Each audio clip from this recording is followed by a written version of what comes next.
প্রিয় ভাই বোনেরা, কেমন আছো তোমরা? আবারও ফিরে আসলাম এডমিশন ফিজিক্স ক্লাস নিয়ে।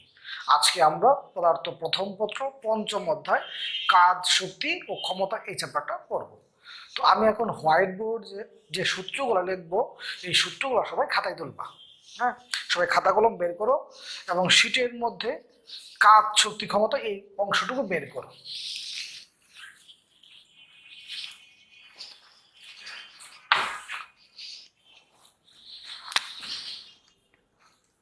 কাজ।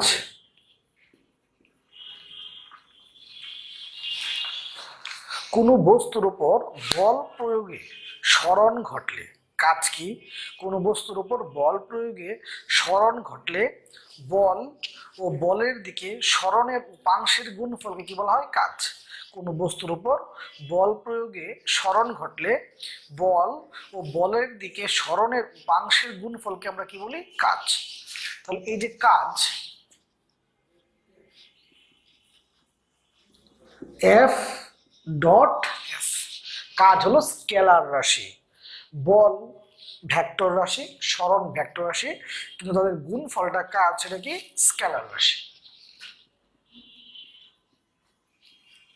F S cos theta, F S cos theta.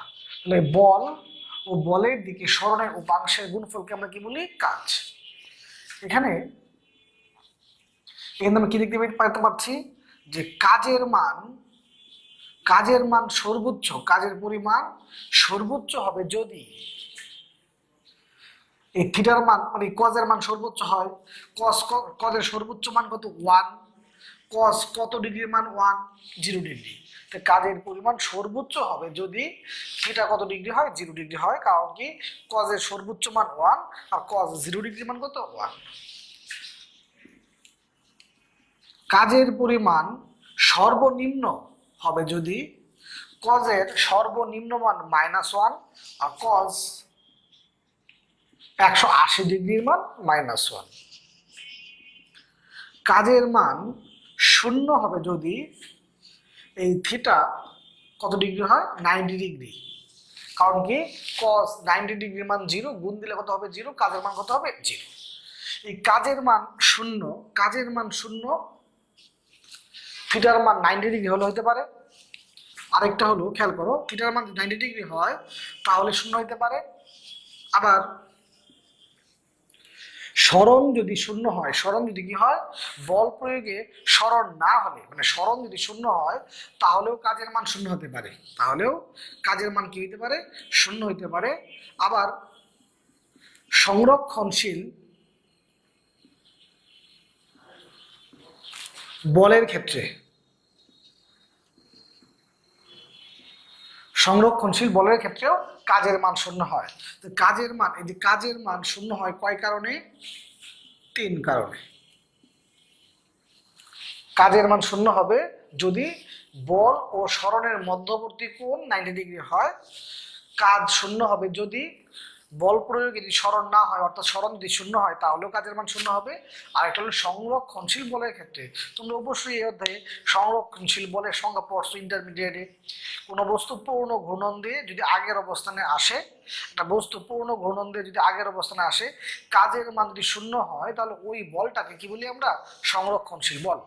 তাহলে সংরক্ষণশীল বলের ক্ষেত্রে কাজের মান কি হয়? 0 হয়। তাহলে কাজের মান সর্বোচ্চ হবে যদি থিটা কত ডিগ্রি হয়? 0 ডিগ্রি হয়। কাজের মান 0 হবে যদি থিটা কত ডিগ্রি হয়? 180 ডিগ্রি হয়। আর কাজের মান 0 হবে, কাজের মান সর্বনিম্ন হবে 180 ডিগ্রি হলে, আর 0 হবে যদি থিটা কত ডিগ্রি হয়? 90 ডিগ্রি হয়। সরণ 0 হলে এবং সংরক্ষণশীল বলের ক্ষেত্রে। আচ্ছা, এখন আমরা ক্লাসের প্রথমেই কাজের সংজ্ঞা বলছি। বল ও বলের দিকে সরণের উপাংশের গুণফলকে আমরা কি বলি? কাজ। বল ও বলের দিকে সরণের উপাংশের গুণফলটাকে কি বলি আমরা? কাজ। তো তুমি খেয়াল করো,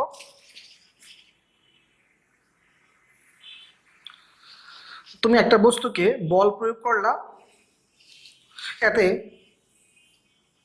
সরণ হলো এস, সরণ কি হলো? এস। এটা তুমি বল প্রয়োগ করলা এদিকে, এদিকে বল প্রয়োগ করলা, সরণটা হচ্ছে এদিকে। এটা কি? উচ্চতা এস, তাই তো? বাচ্চারা খেয়াল করো, আমরা এখানে এই থিটাটা ধরছি, এই থিটাটা কার সাথে কোণ ধরছি? ভূমির সাথে। কার সাথে? ভূমির সাথে। এখন এটা হলো কি লম্ব, এটা কি অতিভুজ। লম্ব এবং অতিভুজ এর মধ্যে কার সম্পর্ক? সাইন থিটার। লম্ব বাই অতিভুজ। তাহলে এইচ সমান তুমি কি পাইছো? S sine theta. তাহলে এই ক্ষেত্রে দেখো তো সরণের উপাংশটা কি? এই যে সরণের উপাংশটা কি হয়ে গেছে? Sine theta. সরণের উপাংশটা কি হয়ে গেছে?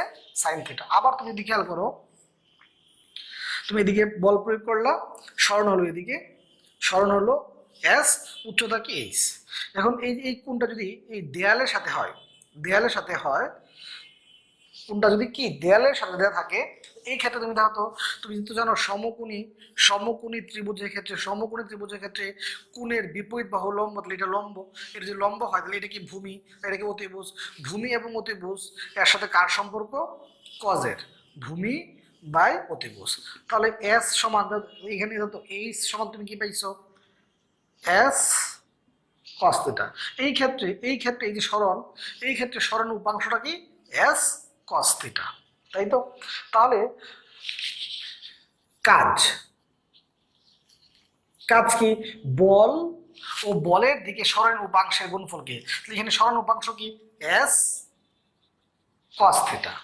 আর এই ক্ষেত্রে কাজ, এখানে কাজ বল আর বলের দিকে সরণের উপাংশ, এখানে সরণের উপাংশ কি?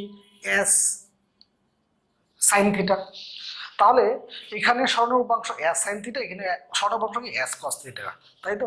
তাহলে আমরা এখানে কাজ সমান পাইলাম এফ এস সাইন থিটা, এখানে কাজ সমান পাইলাম এফ এস কস থিটা, দুই রকম পাইলাম। তুমি শুধুমাত্র মনে রাখবা, যদি প্রশ্নের মধ্যে এই কোণের মানটা যদি দেওয়া থাকে ভূমির সাথে, প্রশ্ন যদি বলা থাকে ভূমির সাথে কোণ বা ভূমির সাথে উৎপন্ন কোণ, তাহলেই শুধুমাত্র এই সূত্রটা ইউজ করবা, এফ এস সাইন থিটা। ভূমির সাথে কোণ থাকলে তুমি কোনটা ইউজ করবা? F S sine theta. Others সবসময় কোনটা ইউজ করবা? F S cos theta. যদি প্রশ্নে বলা থাকে ভূমির সাথে উৎপন্ন কোণ, তাহলে তুমি এফ এস সাইন থিটা। আর তুমি যদি মন চায় না, আমি যেহেতু কাজ ডট গুণফল, আমি সর্বদা F S cos theta use করতে পারো। মনে করো ভূমির সাথে কোণ থিটা, ভূমির সাথে কোণ যদি থিটা হয়, তাহলে দেয়ালের সাথে কোণ কত হবে? 90 মাইনাস কত? থিটা। ভূমির সাথে কোণ যদি থিটা হয়, তাহলে দেয়ালের সাথে কোণ কত হবে? 90 মাইনাস কত? থিটা। তার মানে প্রশ্ন যদি বলে যে ভূমির সাথে কোণ 30 ডিগ্রি, তুমি যদি ভূমির সাথে কোণ 30 ডিগ্রি, তুমি যদি 30 ডিগ্রি ইউজ করতে চাও এই কোণটা ভূমির সাথে, তাহলে কিন্তু তোমাকে সাইন ইউজ করতে হবে। তুমি যদি বলো যে না ভাই আমি সর্বদাই কজ ইউজ করব, কারণ ডট গুণফল মানে কি কজ, তাহলে তোমার কোণটা 30 ইউজ করা যাবে না, তখন কোণটা ইউজ করতে হবে কি? 90 মাইনাস থিটা। তারপর 90 মাইনাস থিটা হয়, থিটা কত ডিগ্রি? 30 ডিগ্রি। তো 90 মাইনাস থিটা, 90 মাইনাস 30 মানে 60, তখন ইউজ করতে হবে এফ এস কস 60। ভূমির সাথে কোণটা যদি থাকে, ভূমির সাথে কোণটা ইউজ করলে অবশ্যই সাইন ব্যবহার করতে হবে। আর যদি দেয়ালের সাথে কোণ থাকে, এফ এস কত? Cos theta. তুমি শুধু খেয়াল করবা, যদি প্রশ্নের মধ্যে ভূমির সাথে কোণ বলা থাকে, যে ভূমির সাথে বা অনুভূমিকের সাথে কোণ এত, ভূমির সাথে কোণ থাকলে তুমি যদি এই কোণটা ইউজ করো তাহলে সাইন। আর তুমি যদি 90 মাইনাস করো, 90 মাইনাস ভূমির সাথে কোণ যদি থিটা হয়, এই কোণটা কত হবে? 90 মাইনাস থিটা। তাহলে 90 মাইনাস থিটা যদি করো, তাহলে কোণটা ইউজ করবো? F S cos theta. এই কথাটা শুধুমাত্র কি যদি প্রশ্নের মধ্যে ভূমির সাথে কোন উৎপন্ন কথা বলা থাকে। আদার সবসময় কোনটা ইউজ করবা? আদার সবসময় এফ এস কস থিটা। আর ভূমির সাথে কোন বললে ওই কোনটাই তুমি যদি ইউজ করো তাহলে সাইন, আর যদি 90 মাইনাস থিটা করো তাহলে কস। এখন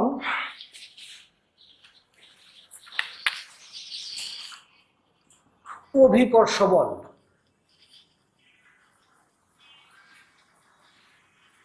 অভিকর্ষ বল F ইকুয়াল mg। সুতরাং অভিকর্ষ বল দ্বারা কৃতকাজ, অভিকর্ষ বল দ্বারা কৃতকাজ mgh। স্থিতিস্থাপক বল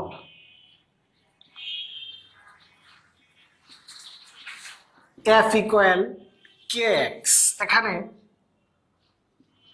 এই কেটা হলো স্প্রিং ধ্রুবক, বা বল ধ্রুবক। এখানে ক্যাটা হলো স্প্রিং ধ্রুবক বা বল ধ্রুবক। স্থিতিস্থাপক বল দ্বারা কৃত কাজ, স্থিতিস্থাপক বল দ্বারা কৃত কাজ হাফ কে এক্স স্কোয়ার, হাফ কে এক্স স্কোয়ার। তাহলে বাচ্চারা তো অভিকর্ষ, খেয়াল করুন, অভিকর্ষ বল দ্বারা কৃত কাজ আর স্থিতিস্থাপক বল দ্বারা কৃত কাজের মধ্যে তফাৎ কোথায়? অভিকর্ষ বল দ্বারা কৃত কাজ আর স্থিতিস্থাপক বল দ্বারা কৃত কাজের মধ্যে তফাৎ কোথায়? অভিকর্ষ বল দ্বারা কৃত কাজ সরণের সমানুপাতিক, অভিকর্ষ বল দ্বারা কৃত কাজ সরণের সমানুপাতিক, কিন্তু স্থিতিস্থাপক বল দ্বারা কৃত কাজ সরণের বর্গের সমানুপাতিক। তাহলে অভিকর্ষ বল দ্বারা কৃত কাজ আর স্থিতিস্থাপক বল দ্বারা কৃত কাজের মধ্যে তফাৎ কোথায়?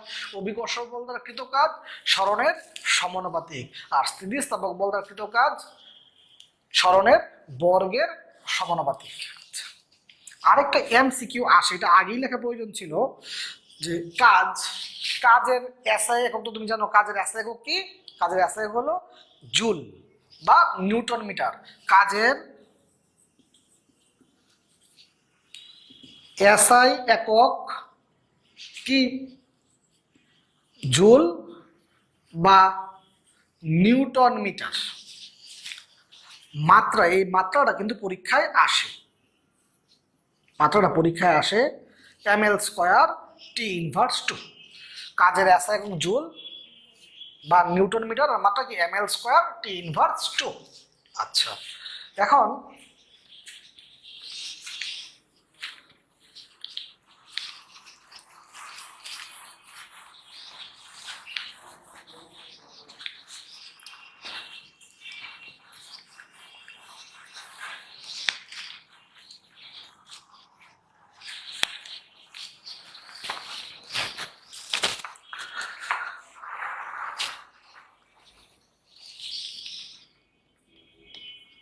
তোমরা জানো যে কৃত কাজ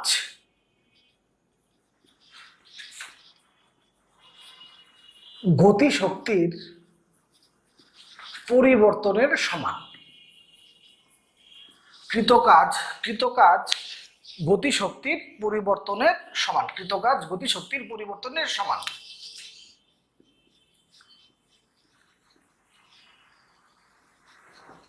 বেগের মান দেয়া থাকলে, বেগের মান দেয়া থাকলে এই কৃত কাজ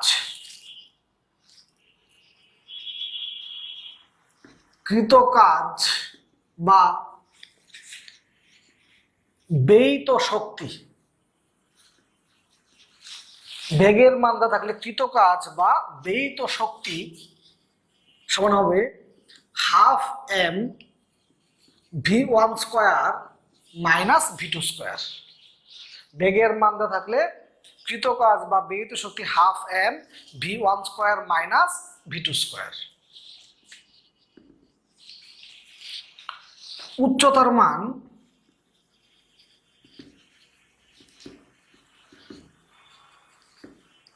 দেয়া থাকলে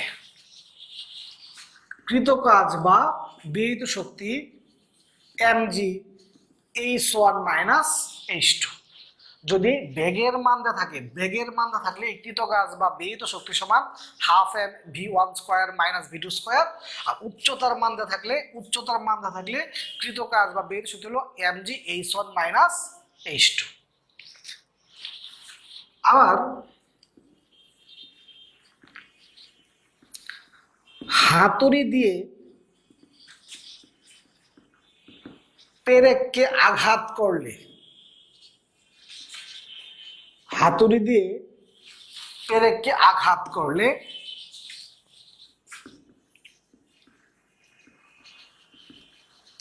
বেগের মান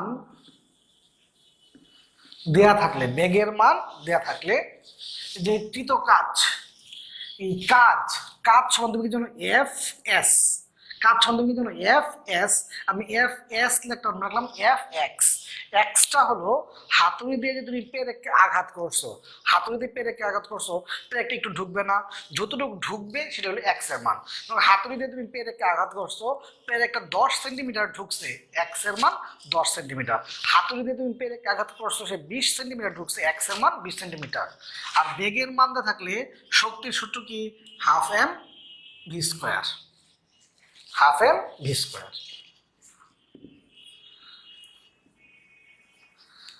উচ্চতার মান দেয়া থাকলে এই যে কাজ, এই কাজ সমান তুমি কি জানো এফ এস, কিন্তু এস লিখবে না, কি লিখবে এক্স। এক্সটা কি হাতুড়ি দিয়ে পেরেককে আঘাত করলে পেরেকটা যতটুকু ঢুকবে। আর উচ্চতার মান দেয়া থাকলে, উচ্চতার মান দেয়া থাকলে শক্তির সূত্র কি এম জি এইচ। উচ্চতার মান দেয়া থাকলে, যেমন উচ্চতার মান দেয়া থাকলে শক্তির সূত্র কি এম জি এইচ, তাহলে আমরা উচ্চতার মান দেয়া থাকলে শক্তির সূত্র কি এম জি এইচ, কিন্তু এইচ লিখবে না, এইচ প্লাস এক্স। খেয়াল করো যে এতটুকু উচ্চতা হলো এইচ, এতটুকু উচ্চতা এইচ, নগরে এতটুকু উচ্চতা এইচ। এখন তুমি পেরেককে হাতুড়ি দিয়ে আঘাত করছো, হাতুড়ি দিয়ে আঘাত করলে পেরেকটা আরো এতটুকু ঢুকছে, আরো এতটুকু ঢুকছে। তো এইখান থেকে এই পর্যন্ত কত হয়ে গেছে এইচ প্লাস এক্স। মনে করো এই যে এতটুকু উচ্চতা, কত এতটুকু উচ্চতা হলো এইচ। এখন যখন তুমি যখন হাতুড়ি দিয়ে পেরেককে আঘাত করছো, পেরেকটা আরো এতটুকু ঢুকছে, তাহলে এখন এখান থেকে এই পর্যন্ত কত হয়ে গেছে এইচ প্লাস এক্স। তাহলে তুমি উচ্চতার মান দেওয়া থাকলে শক্তির সূত্র কি জানো এম জি এইচ, কিন্তু এম জি এইচ লিখবা না, M G H plus X. আগে তো এইচ ছিলই, আরো কতটুকু এক্স, এইচ প্লাস এক্স। তাহলে বাচ্চারা বেগের মান দেওয়া থাকলে শক্তির সূত্র কি হাফ এম স্কোয়ার, উচ্চতার মান দেওয়া থাকলে শক্তির সূত্র কি এম জি এইচ, কিন্তু এখানে এইচ প্লাস এক্স। তাহলে এতটুকু হয়ে গেল আমাদের।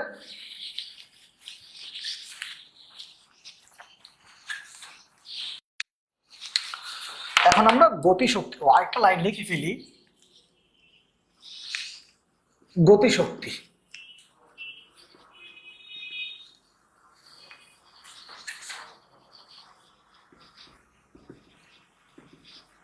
Half M V square, half M V square. এখানে শক্তির সাথে বেগের কি সম্পর্ক, বর্গের সমানুপাতিক। শক্তির সাথে বেগের কি সম্পর্ক, বর্গের সমানুপাতিক। এখন পি স্কোয়ার বাই 2m, যদি ভরবেগ থাকে শক্তি সূত্র কি পি স্কোয়ার বাই 2m। এখানে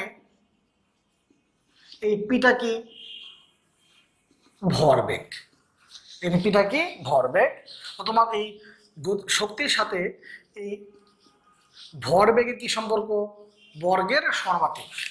তাহলে শক্তির সাথে বেগের কি সম্পর্ক, বর্গের সমানুপাতিক। শক্তির সাথে ভরবেগের কি সম্পর্ক, বর্গের সমানুপাতিক। এখন এই শক্তির মাত্রায়, শক্তির মাত্রা, শক্তির মাত্রা সেটা গতি শক্তির মাত্রা বলুক বা স্থিতি শক্তির মাত্রাই বলুক বা শক্তির মাত্রাই বলুক, M L square T inverse two, শক্তির মাত্রা। এটা কিন্তু মানে এই মাত্রাগুলো কিন্তু পরীক্ষার জন্য ইম্পর্টেন্ট। এখন বিভব শক্তি,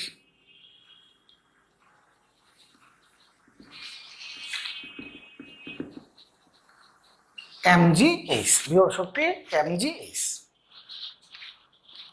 আরেকটা কথা,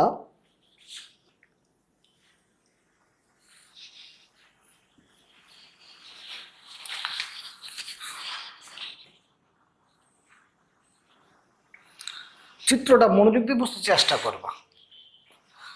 যখন যখন বস্তুটা এই জায়গায় আছে, ভূমিতেই আছে, যখন বস্তুটা ভূমিতেই আছে তখন তার উচ্চতা কত, শূন্য।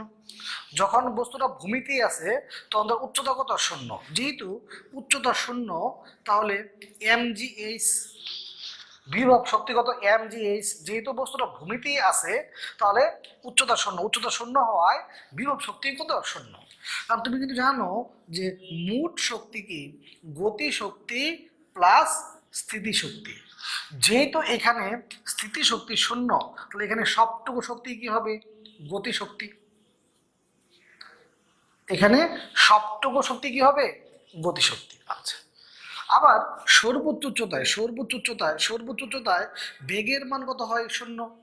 সর্বোচ্চ উচ্চতায় বেগের মান কত হয়? 0। যেহেতু বেগের মান 0, তাহলে গতিশক্তি কি হবে? 0। তাহলে বাচ্চারা মোট শক্তি কি? গতিশক্তি প্লাস স্থিতিশক্তি। যেহেতু গতিশক্তি 0, তাহলে এই জায়গায় সবটুকু শক্তি কি? স্থিতিশক্তি, তাই না? তার মানে এখানে ই সমান ইপি, এটা ই সমান ই কে, তাহলে এইটাও ই। তার মানে এই জায়গায় স্থিতিশক্তির মান, আর এই জায়গায় গতিশক্তির মান কি? সমান। এই জায়গায় স্থিতিশক্তির মান আর এই জায়গায় গতিশক্তির মান কি? সমান। তারপর আমরা কি বলতে পারি? সর্বোচ্চ উচ্চতায়, তারপর আমরা লিখে ফেলি, তারপর আমরা কি লিখতে পারি?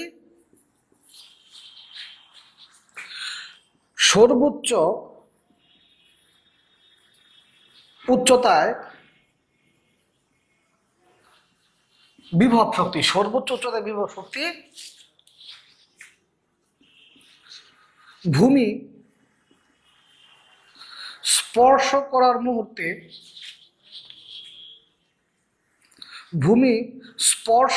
মুহূর্তে গতিশক্তির কি? সমান। সর্বোচ্চ উচ্চতায় স্থিতিশক্তি আর ভূমি স্পর্শ করার মুহূর্তে গতিশক্তি কি? সমান। কারণ এইটা ই সমান, এইটাও কি ই সমান, তার মানে এই দুইটা কি? সমান। তাহলে এই সর্বোচ্চ উচ্চতায় স্থিতিশক্তি আর ভূমি স্পর্শ করার মুহূর্তে গতিশক্তি কি? সমান। আচ্ছা, এখন আর একটা কথা তুমি খেয়াল করো, এই জায়গায় তো উচ্চতার মান 0, বিভব শক্তি 0।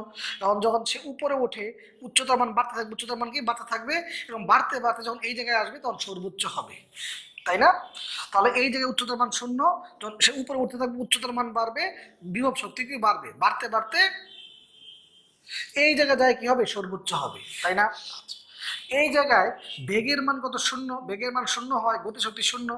যখন সে নিচে নামবে বেগের মান বাড়বে এবং গতিশক্তির মান বাড়বে, এরকম বাড়তে যখন এই জায়গায় আসলে গতিশক্তির মানটা কি হবে? সর্বোচ্চ হবে, তাই তো? তার মানে তুমি যখন অঙ্ক করার সময় যখন তুমি স্থিতিশক্তি নির্ণয় করবা বা বিভব শক্তি নির্ণয় করবা, তখন উচ্চতারা নিবা ভূমি হতে।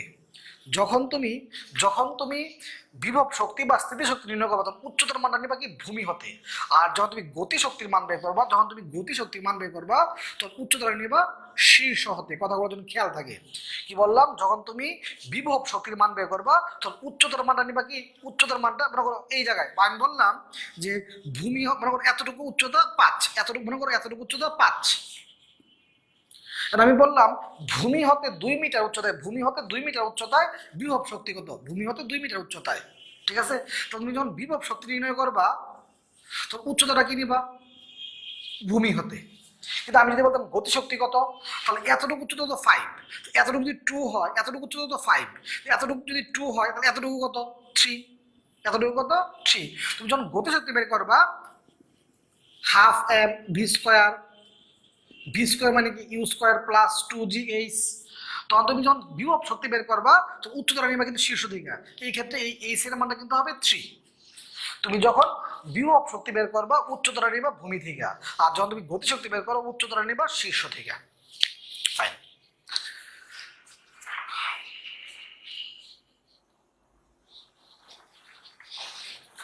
তাহলে বাচ্চারা এই সূত্রটা নিয়ে আলোচনা করে ফেলছি যে এই ভূমিতে যখন ছিল তার উচ্চতা 0, তাই বিভব শক্তি 0। এখানে সবটুকু শক্তি গতিশক্তি। সর্বোচ্চ উচ্চতায় বেগের মান 0 হয়, তাই গতিশক্তি 0। তাই এখানে সবটুকু শক্তি স্থিতিশক্তি হয়। এই কারণে এই সর্বোচ্চ উচ্চতায় স্থিতিশক্তি আর ভূমি স্পর্শ করার মুহূর্তে গতিশক্তি কি? সমান। তার মানে যদি বিষয়টা এমন হয়, যদি প্রশ্নটা কোশ্চেন থাকে এরকম যে ভূমি স্পর্শ করার মুহূর্তে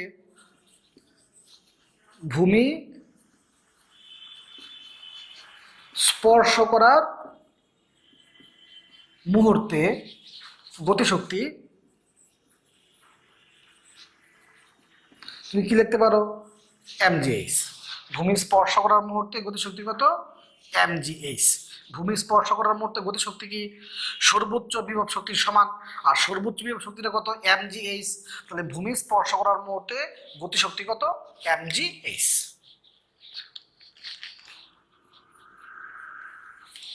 আরেকটা লাইন লিখতে পারো,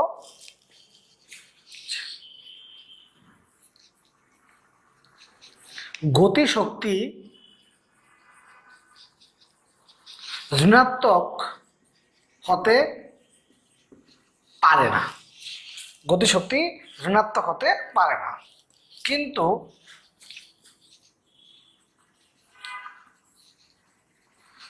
স্থিতিশক্তি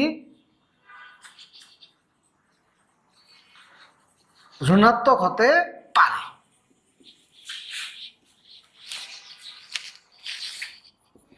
আরেকটা লাইন দেখো, স্থিতিশক্তি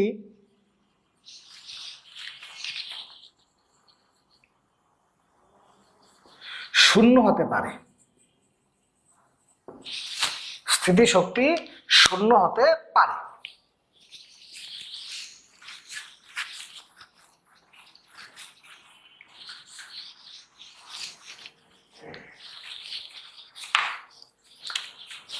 বাচ্চারা খেয়াল করো, এই উচ্চতা হতে পড়ন্ত বস্তু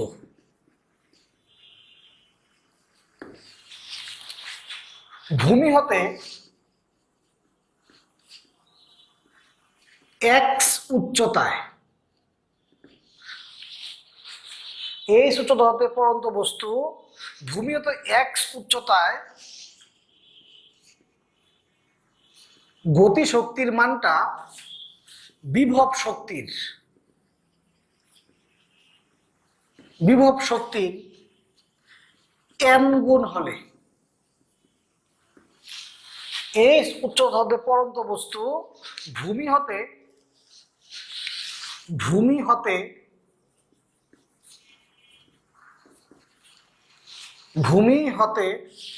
এক্স উচ্চতায় বিভব শক্তির n গুণ হলে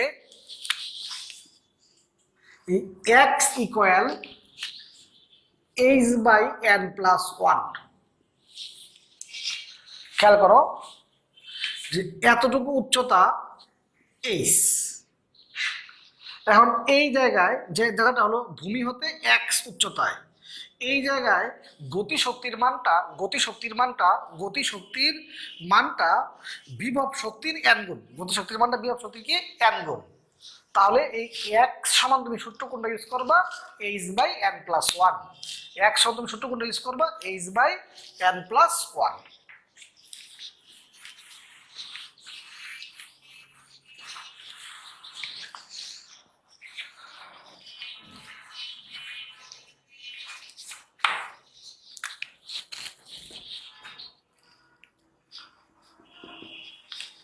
লেখো, গুলির বেগ n গুণ করা হলে,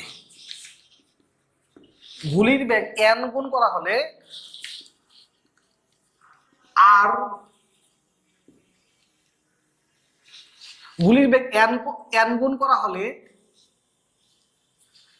n স্কয়ারটি তক্তা ভেদ করবে। গুলির বেগ n গুণ করা হলে n স্কয়ারটি তক্তা ভেদ করবে।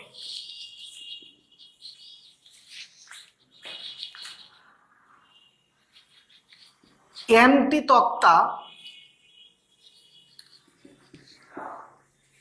ভেদ করতে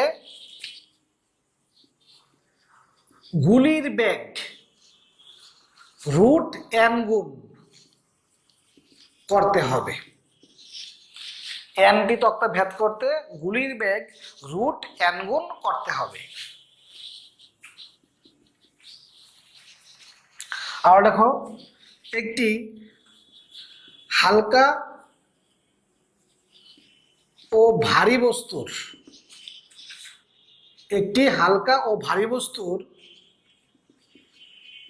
ভরবেগ সমান হলে, হালকা বস্তুর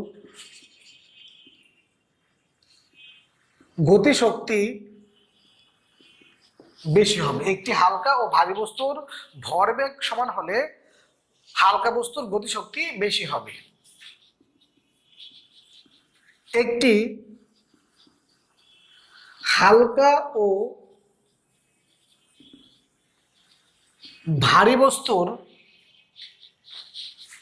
গতিশক্তি সমান হলে ভারী বস্তুর ভরবেগ বেশি হবে।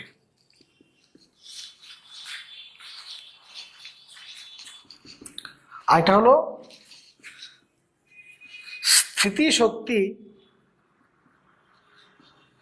পথের উপর নির্ভর করে না, উচ্চতার উপর নির্ভর করে।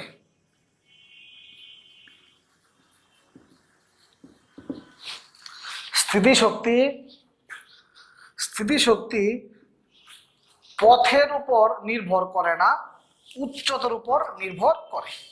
স্থিতিশক্তি পথের উপর নির্ভর করে না, উচ্চতার উপর নির্ভর করে।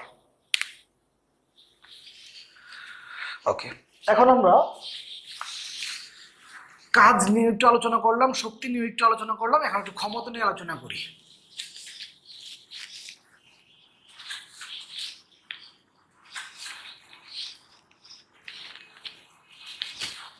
আমরা এখন একটু ক্ষমতা নিয়ে আলোচনা করি। ক্ষমতা,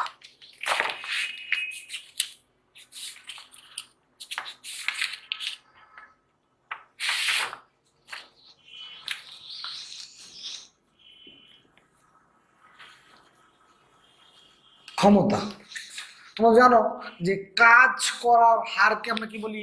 ক্ষমতা। কাজ করার হারকে আমরা কি বলি? ক্ষমতা। কাজ সমান কত? mgh। কাজ সমান কত? mgh। ক্ষমতার বৈদ্যুতিক ব্যবহারিক একক ওয়াট বা কিলোওয়াট। বৈদ্যুতিক ব্যবহারিক একক কত? ওয়াট বা কিলোওয়াট। ক্ষমতার এসআই একক কি? ওয়াট, তোমরা জানোই। আর ক্ষমতার যান্ত্রিক একক অশ্ব ক্ষমতা।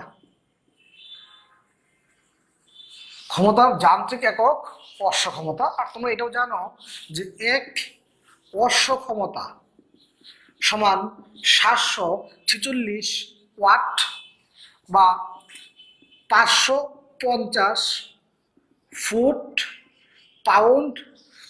Poundal per second. এক অশ্ব ক্ষমতা সমান কত? 746 ওয়াট বা 550 ফুট পাউন্ডাল পার সেকেন্ড। এই পাউন্ডকে আমরা এলবি দ্বারা প্রকাশ করি, এলবি। এক অশ্ব ক্ষমতা সমান কত? 746 ওয়াট বা 550 ফুট পাউন্ডাল পার সেকেন্ড। তাহলে কাজ করার হারকে আমরা কি বলি? ক্ষমতা। আরেকটা কথা, পি ইকুয়াল পি প্রাইম এর ইটা। এখানে পি প্রাইমটা হলো মোট ক্ষমতা, পি প্রাইমটা হলো মোট ক্ষমতা, আর পি হলো কার্যকর ক্ষমতা, এটা কর্ম দক্ষতা। বাচ্চারা মনে করো তুমি একটা পানির মোটর কিনে নিয়ে আসলা, পানির মোটরটার গায়ে লেখা 1000 ওয়াট। তাহলে এই মোটরটার মোট ক্ষমতা কত? 1000 ওয়াট। আর তুমি বাসায় আনলা, মোটর চালু করলা, চালু করে দেখলা মোটরটা 80% কাজ করে। তাহলে এর কর্মদক্ষতা কত? 80%। তাহলে মোটরটার মোট ক্ষমতা ছিল কত? 1000 ওয়াট। কারণ এর কর্মদক্ষতা কত? 80%। কত হয়ে গেছে? 800। তাহলে এর মোট ক্ষমতা কত? 1000 ওয়াট। আর কার্যকর ক্ষমতা কত? 800। তুমি মোট ক্ষমতার পাশে বাদ লিখে ফেলতে পারো ইঞ্জিনের ক্ষমতা। ইঞ্জিনের ক্ষমতা, মোট ক্ষমতা বা ইঞ্জিনের ক্ষমতা। তাহলে বাচ্চারা এই ইঞ্জিনটার ক্ষমতা কত ছিল 1000 ওয়াট। তুমি বাসায় এনে চালু করলা, চালু করে দেখলা 80% কাজ করে, এর কর্মদক্ষতা 80%। 1000-এর 80% কত? 800। তাহলে কার্যকর ক্ষমতা কত? 800। তাহলে পরীক্ষায় প্রশ্নের মধ্যে তুমি যদি দেখো যে কর্মদক্ষতার মান দেয়া আছে, মনোযোগ দিয়ে শুনো, যদি প্রশ্নের মধ্যে তুমি দেখো কর্মদক্ষতার মান দেয়া আছে, তাহলে তোমাকে অবশ্যই খেয়াল করতে হবে প্রশ্নের মধ্যে ক্ষমতার মান যে দেয়া আছে বা ক্ষমতার মান চাইছে সেটা কোন ক্ষমতা, কার্যকর ক্ষমতা নাকি মোট ক্ষমতা। প্রশ্নের মধ্যে যদি কর্মদক্ষতার মান দেয়া থাকে তাহলে তোমাকে অবশ্যই খেয়াল করতে হবে এটা কোন ক্ষমতা, কার্যকর ক্ষমতা নাকি মোট ক্ষমতা। আর যদি তোমার কর্মদক্ষতার মান দেয়া না থাকে, কর্মদক্ষতার মান দেয়া না থাকে, তাহলে তোমার কোনো কিছু ভাবার দরকার নাই, P=W/T বা P=mg/T। যদি প্রশ্নের মধ্যে কর্মদক্ষতার মান দেয়া থাকে তাহলে তুমি শুধুমাত্র ভাববা যে ক্ষমতার মানটা কোন ক্ষমতা, কারণ কর্মদক্ষতার মান দেয়া থাকলে ক্ষমতা দুইটা, একটা কার্যকর একটা মোট, ভাবতে হবে কোনটা কার মান। আর যদি কর্মদক্ষতার মান দেয়া না থাকে তাহলে ভাবার দরকার নেই, P=mg/T। তারপরে তোমার ক্ষমতা বেগের মধ্যে সম্পর্ক, ক্ষমতা বল ও বেগের মধ্যে সম্পর্ক P=Fb। ক্ষমতা বল ও বেগের মধ্যে সম্পর্ক P=Fv।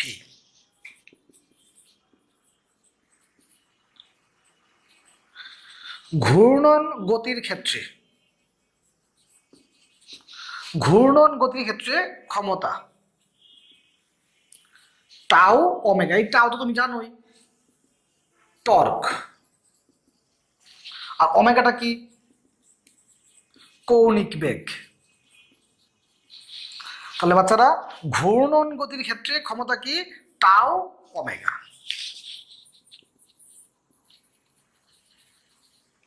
ক্ষমতার মাত্রা ml² T−3, ml² T−3। তাহলে বাচ্চারা যতটুকু আলোচনা করলাম এতটুকুই, বাকি বাকি যে সূত্রগুলো আসবে সেগুলো আমরা অঙ্ক করতে করতে আলোচনা করবো, অঙ্ক করার সময় আলোচনা করব। আপাতত এতটুকুই। সবাই খাতার মধ্যে যতটুকু একদম প্রথম থেকে এই পর্যন্ত যতটুকু লিখছো ততটুকু লিখা একবার রিভিশন দাও, তারপরে আমরা অঙ্ক আসি। যতটুকু লিখছো প্রথম থেকে এই পর্যন্ত সবটুকু পড়া রিভিশন দাও, তারপরে আমরা এখন অঙ্কে আসব। সবাই শীটের মধ্যে কাজচ্যুত ক্ষমতার রিটেন পার্টটুকু বের করো।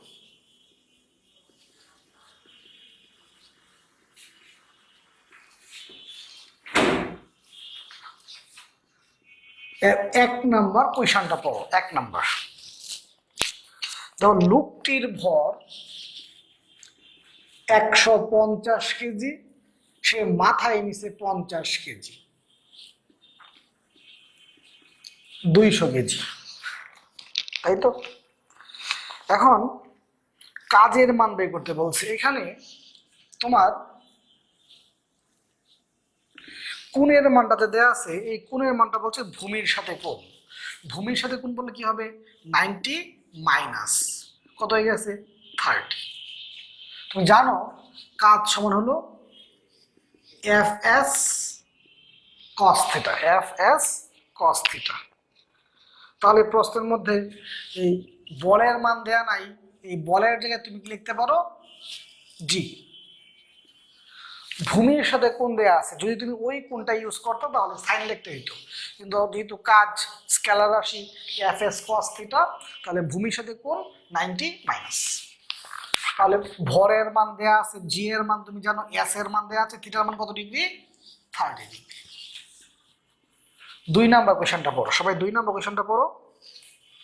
দেখো 2 নাম্বার কোয়েশনে 65 কেজি, মাথায় নিচে 20 কেজি, তাহলে কত হয়ে গেল? 85 কেজি। এখানে কাজের মান বের করতে বলছে। তুমি জানো কাজের মান কি? Fs cos θ। এইখানে যে কোণের মানটা দেয়া আছে, কোণের মানটা কিন্তু ভূমির সাথে বলে নাই, তার মানে যা আছে তাই। কত আছে? 30, মানে 30। বলের মানটা দেয়া নাই, তাই তুমি বলের জায়গায় কি লিখতে পারো? mg। তাহলে ভূমির সাথে যদি কোণ বলে, ভূমির সাথে কোণ বললে কি হবে? 90 মাইনাস। আর ভূমির সাথে কোণ না বললে যা আছে তাই ইউজ করবা। 3 নাম্বার, বাচ্চারা এই 2, 3 সেম, 3 নাম্বারটা তোমাদের বাড়ির কাজ। 2, 3 সেম, 3 নাম্বারটা তোমাদের বাড়ির কাজ। 4 নাম্বার, একই অঙ্ক, fs cos থিটা, একই অঙ্ক। 5 নাম্বার, 5 নাম্বার, বলের মান দেয়া আছে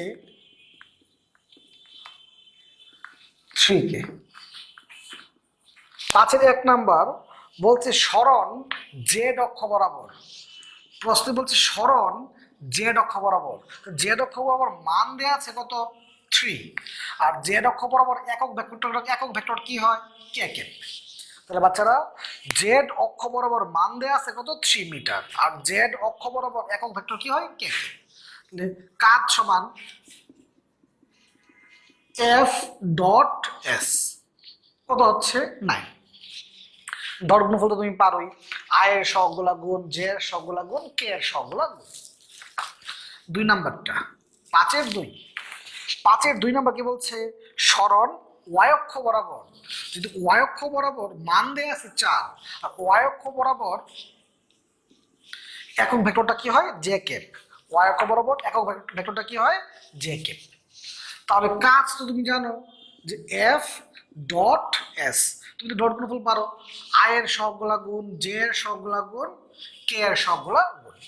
তাহলে বাচ্চারা জেড অক্ষ বরাবর একক ভেক্টর কি কে কেপ, আর ওয়াই অক্ষ বরাবর কি জে কেপ, আর এক্স অক্ষ বরাবর যদি বলতো তাহলে কি হইতো আই কেপ। 6 নাম্বার প্রশ্নটা পড়ো। যদি তুমি 6 নাম্বার প্রশ্নটা পড়ো, দেখো গতি শক্তির মান দেয়া আছে। তুমি কিন্তু জানো যে কৃত কাজ গতি শক্তির পরিবর্তনের সমান, কৃত কাজ গতি শক্তির পরিবর্তনের সমান। আবার তুমি কিন্তু জানো কাজ সমান কত এফএস, কাজ সমান তুমি কি জানো এফএস, কৃত কাজ গতি শক্তির পরিবর্তনের সমান, কাজ সমান তুমি কি জানো এফএস। তাহলে 6 নাম্বার অঙ্কের মধ্যে তুমি দেখো তোমাকে এই বলের মান বের করতে বলছে, সরণ দেয়া আছে 5 মিটার, আর গতি শক্তি দেওয়া আছে 10, তাহলে বল কত হয়ে গেছে 2 নিউটন। তাহলে আমরা জানি কৃত কাজ গতি শক্তির পরিবর্তনের সমান, আর কাজ সমান কি জানি এফ এস, সরণের মানটা দেওয়া আছে, বলের মানটা বের করতে বলছে। তুমি যদি 7 নাম্বার কোশ্চেন পড়ো, সবাই 7 নাম্বার প্রশ্নটা পড়ো। ভর বেগের মান দেওয়া আছে, বলছে গতিশক্তি কত, ভর বেগের মান দেওয়া আছে গতিশক্তি কত। তো ভর বেগের মানতে থাকলে গতিশক্তি সূত্র কি হবে পি স্কোয়ার বাই 2m, ভর বেগের মানতে থাকলে গতিশক্তি সূত্র কি পি স্কোয়ার বাই 2m।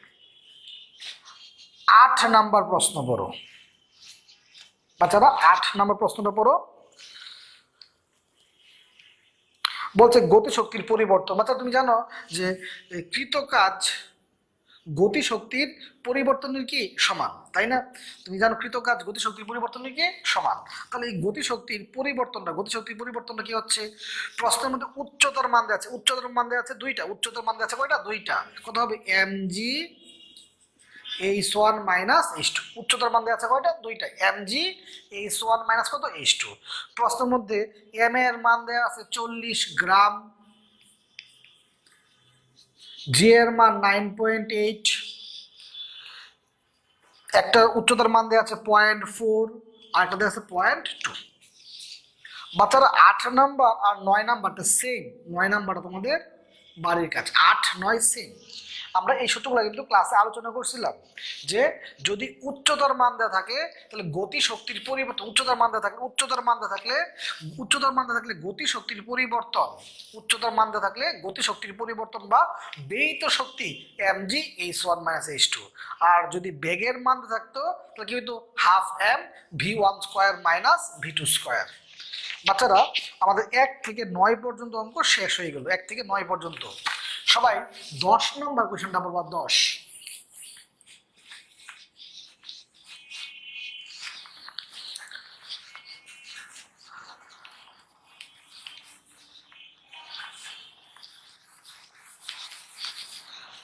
সবাই 10 নাম্বার কোশ্চেনটা পড়বা।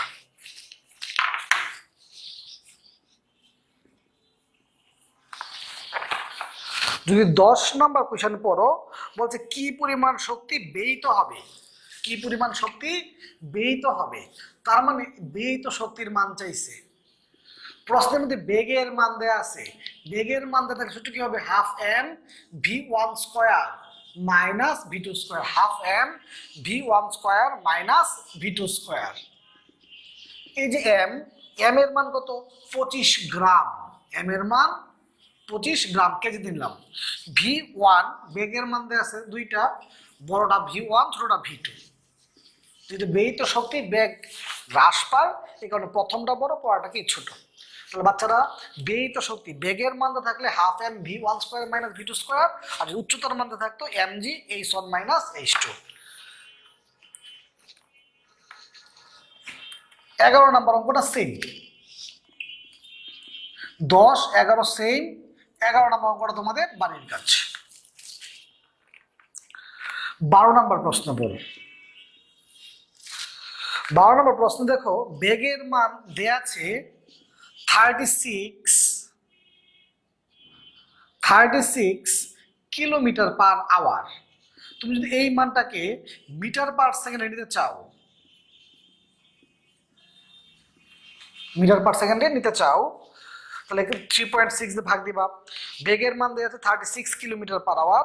বলছে প্রায় কোন গতিতে চললে, প্রায় কোন গতিতে চললে গতিশক্তি দ্বিগুণ হবে। গতিশক্তি কি হবে, দ্বিগুণ।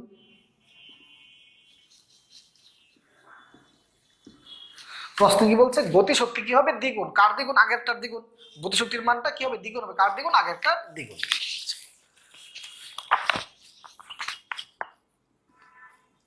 গতিশক্তির মানটা দ্বিগুণ হবে, কার দ্বিগুণ, আগের মানটার দ্বিগুণ। প্রথম মানটা তো ইকে 1, তাহলে গতিশক্তি দ্বিগুণ হবে, কার দ্বিগুণ হবে, অবশ্যই আগের মানটার। তো এই গতিশক্তি বলতে তুমি কি বুঝছো, half M V square.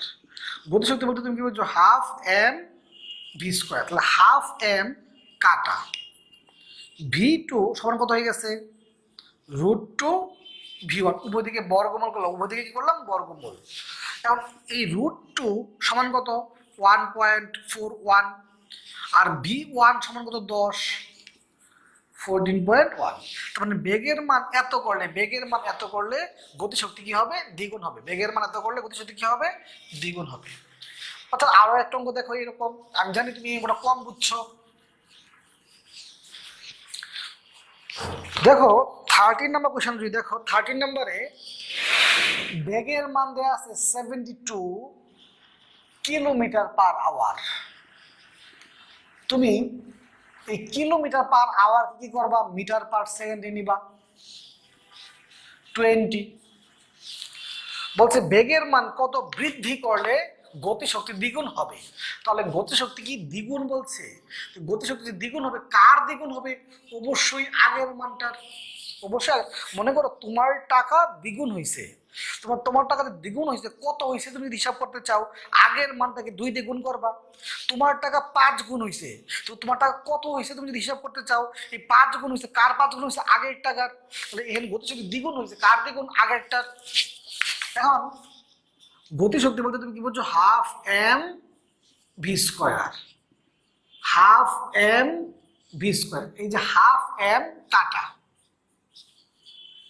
V two সমান কত, √2 ভি ওয়ান। কত হয়ে গেছে এখানে, 28.2। যদি প্রশ্নে বলতো বেগের মান কত হলে আনসার এখানেই শেষ হইতো, কিন্তু এই প্রশ্নে কি বলছে, বেগের মান কত বৃদ্ধি করলে, বেগের মান কত বৃদ্ধি করলে।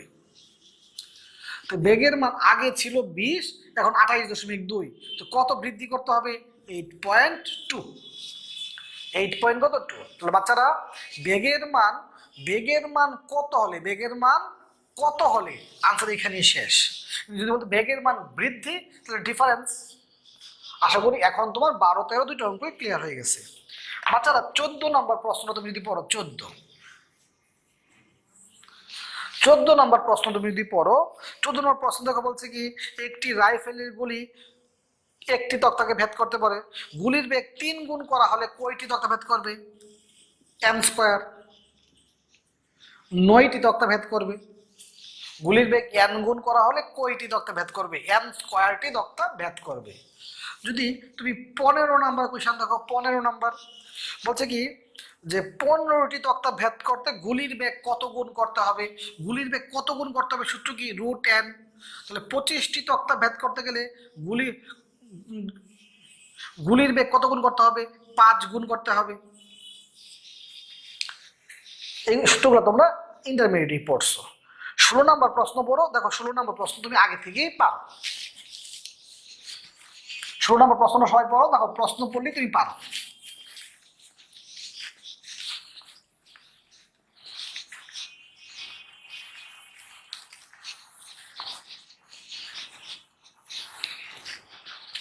তাহলে আমাদের 1 থেকে 16 পর্যন্ত শেষ হয়ে গেল বাচ্চারা। 17 নাম্বার কোয়েশ্চেন নাম্বার 17 নাম্বার প্রশ্ন বলছে, 17 নাম্বার প্রশ্ন বলছে যে 2 সেকেন্ড পর গতিশক্তি কত। 2 সেকেন্ড পর গতিশক্তি কত। তার মানে তুমি যদি 2 সেকেন্ড পর গতিশক্তির মান বের করতে চাও, তোমার 2 সেকেন্ড পর বেগের মানটা জানতে হবে। 2 সেকেন্ড পর বেগের মান জানতে হবে, তাই না? কারণ এই মুহূর্তের বেগ আর 2 সেকেন্ড পরের বেগ তো ভিন্ন হতে পারে। তাহলে আমাদের 2 সেকেন্ড পর যেহেতু গতিশক্তি বের করতে বলছে, আমাদের 2 সেকেন্ড পরে বেগের মানটা জানা দরকার। সবাই প্রশ্ন ভালো করে পড়ো। একটি পাথরকে উপর থেকে নিক্ষেপ করা হলো। তাহলে উপর থেকে একটি পাথরকে উপরের দিকে নিক্ষেপ করছে, উপরের দিকে নিক্ষেপ করা হয়েছে। যদি উপরের দিকে নিক্ষেপ করছো, জি কি হবে মাইনাস, ইউ এর মান দেয়া আছে 30, জি এর মান 9.8 গতিশক্তি। এটা হলো 2 সেকেন্ড। এই যে টি এর মান কয় সেকেন্ড, 2 সেকেন্ড। হলো 2 সেকেন্ড পরে বেগের মান হাফ এম ভি স্কোয়ার। একটা বস্তুকে তুমি কি করছো, উপরে মারছো, উপরে মারলে কি জি এর মান মাইনাস, তো তুমি 2 সেকেন্ড পরে বেগের মানটা পাই গেছো গতিশক্তি half M V square. 18 number প্রশ্ন পড়ো। 18 নম্বর প্রশ্ন বলছে ভূমি স্পর্শ করার পূর্ব মুহূর্তে গতিশক্তি কত। তাহলে বাচ্চারা ভূমি স্পর্শ করার পূর্ব মুহূর্তে গতিশক্তির সূত্র কি mgh। ভূমি স্পর্শ করার পূর্ব মুহূর্তে গতিশক্তির সূত্র কি mgh। ভূমি স্পর্শ করার একটু আগে তোমার খাতায় কিন্তু লিখে দিয়েছিলাম। ভূমি স্পর্শ করার পূর্ব মুহূর্তে গতিশক্তির সূত্র কি mgh। কেন mgh আমি কিন্তু চিত্র এঁকে বোঝাই দিয়েছিলাম। ভূমি স্পর্শ করার মুহূর্তে গতিশক্তির সূত্র কি mgh। m এর মান, জি এর মান, h এর মান সব মান দেয়া আছে। বাচ্চারা তোমার 18 এবং 19 সেম অঙ্ক। 18 এবং 19 সেম অঙ্ক। 19 নম্বর অঙ্কটা তোমাদের বাড়ির কাজ। 21 নম্বর প্রশ্ন পড়ো। 21 নম্বর প্রশ্ন পড়ো, বলছে কি স্প্রিং এর ক্ষেত্রে যে বল, বাচ্চারা স্প্রিং এর ক্ষেত্রে যে বল সেটা হলো তোমার স্থিতিস্থাপক বল। স্থিতিস্থাপক বল হলো F = kx। তাহলে k সমান কত, F/x। এখানে F কত দেয়া আছে 25, x কত দেয়া আছে 10। আমার কথা বুঝতে পারো নাই? স্প্রিং এর ক্ষেত্রে যে বলটা অবশ্যই সেটা কি স্থিতিস্থাপক বল, অবশ্যই সেটা স্থিতিস্থাপক বল। আর স্থিতিস্থাপক বল সমান কত F = kx। কারণ প্রশ্নে কাজের মান চাইছে। কাজের সূত্র কি হাফ কে এক্স স্কোয়ার, হাফ কে এক্স স্কোয়ার। এই যে কে সমান তুমি কত পাইছো 25/10। আর প্রশ্ন বলছে 6 মিটার সরণে কাজ কত, এক্স এর মান কত 6। তাহলে বাচ্চারা স্প্রিং এর ক্ষেত্রে যে বল সেটা অবশ্যই কোন বল, স্থিতিস্থাপক বল। আর স্থিতিস্থাপক বল সমান তুমি জানো F = kx। এখানে তুমি কে এর মান পাইছো। আর স্থিতিস্থাপক বল কর্তৃক কৃত কাজের সূত্র কি হাফ কে এক্স স্কোয়ার। এই যে কে এর মান আর কাজের মান কখন চাইছে, যখন সরণ 6 হয়, এক্স এর মান কত 6। তো আমাদের 21 নম্বর অঙ্কটা শেষ হয়ে গেল। বাচ্চা তাহলে 1 থেকে 21 পর্যন্ত আমাদের শেষ। এবং তুমি দেখছো 1 থেকে 21 পর্যন্ত প্রত্যেকটা অঙ্ক একদম সহজ। আমরা এখন 22 নম্বরে যাব। সবাই 22 নাম্বার প্রশ্নটা পড়ো। প্রশ্ন বলছে 30 মিটার উচ্চতা থেকে একটি বস্তুকে ছেড়ে দেওয়া হলো। গতিশক্তি স্থিতিশক্তির কোথায় গতিশক্তি স্থিতিশক্তির দ্বিগুণ হবে। আমরা ধরলাম ভূমি হতে x উচ্চতায় গতিশক্তি স্থিতিশক্তির দ্বিগুণ হবে। সূত্রটা তোমাকে আমি চিত্র এঁকে বুঝাই দিয়েছিলাম n+1। তাহলে প্রশ্ন বলছে কয় গুণ হবে, দ্বিগুণ হবে। আনসার কত হয়ে গেছে 10। ভূমি হতে কত উচ্চতায়, ভূমি হতে ধরলাম ভূমি হতে x উচ্চতায় গতিশক্তি স্থিতিশক্তি কয় গুণ হবে, দ্বিগুণ হবে। তাহলে ভূমি হতে 10 মিটার উচ্চতায় গতিশক্তি স্থিতিশক্তির দ্বিগুণ হবে। 23 নাম্বার, তুমি 23 নাম্বার দেখো, একই অঙ্ক 23 নাম্বার। এখানে 23 নম্বর সব প্রশ্নটা পড়ো, 23 নম্বর প্রশ্নটা পড়ো, একই অঙ্ক। দেখো 23 নম্বর অঙ্কের মধ্যে এক্স এর মানটা দেয়া আছে, তোমার এইচ এর মানটা চাইছে। 23 নম্বর প্রশ্নটা পড়ো, এক্স এর মানটা দেয়া আছে, ভূমি হতে উচ্চতাটা দেয়া আছে, আর এইচ এর মানটা চাইছে। আর এখানে এইচ এর মান দেয়া ছিল, এক্স এর মান চাইছে। এই অঙ্কগুলো কিন্তু এমসিকিউ এর জন্য ইম্পর্টেন্ট হয়। 24 নম্বর প্রশ্ন,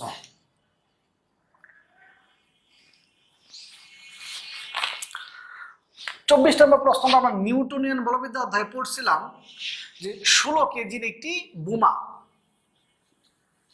দুই ভাগ হয়েছে, একটা 12 কেজি আর একটা 4 কেজি। এখন এই 12 কেজিটার বেগের মান দেয়া আছে, এই 4 কেজিটার গতি শক্তি বের করতে বলছে, 4 কেজিটার গতি শক্তি বের করতে বলছে। এখন তুমি যদি 4 কেজিটার গতি শক্তি বের করতে চাও, তোমার এই 4 কেজিটার বেগের মান লাগবে। তুমি কিন্তু বেগের মান জানো না। পোস্টার বেগের সূত্র তোমার মনে আছে, এমভি ইকুয়াল এমভি, 12 কেজি বেগের মান 4, 4 কেজি বেগের মান আমরা বের করব। কত পাই গেছো তুমি? 12। 4 কেজিটার বেগের মান তুমি কত পাই গেছো? 12।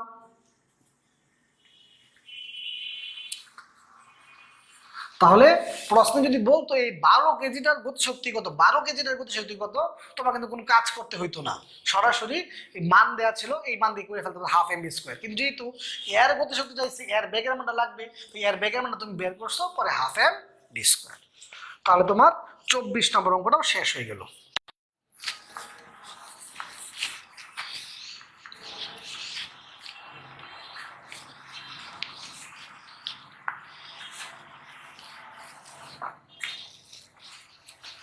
বাচ্চারা সবাই 25 নাম্বার কোয়েশ্চনটা পড়ো, 25, সবাই 25 নাম্বার কোয়েশ্চনটা পড়ো।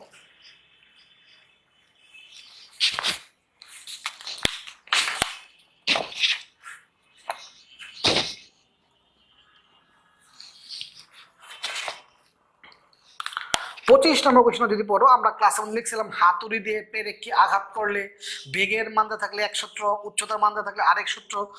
25 নম্বর অঙ্কের মধ্যে তুমি দেখো 50 মিটার উচ্চতার মান দেওয়া আছে। উচ্চতার মান দেওয়া থাকলে সূত্র কি তুমি তো জানো, যে কৃত কাজ গতিশক্তির পরিবর্তনের সমান কৃত কাজ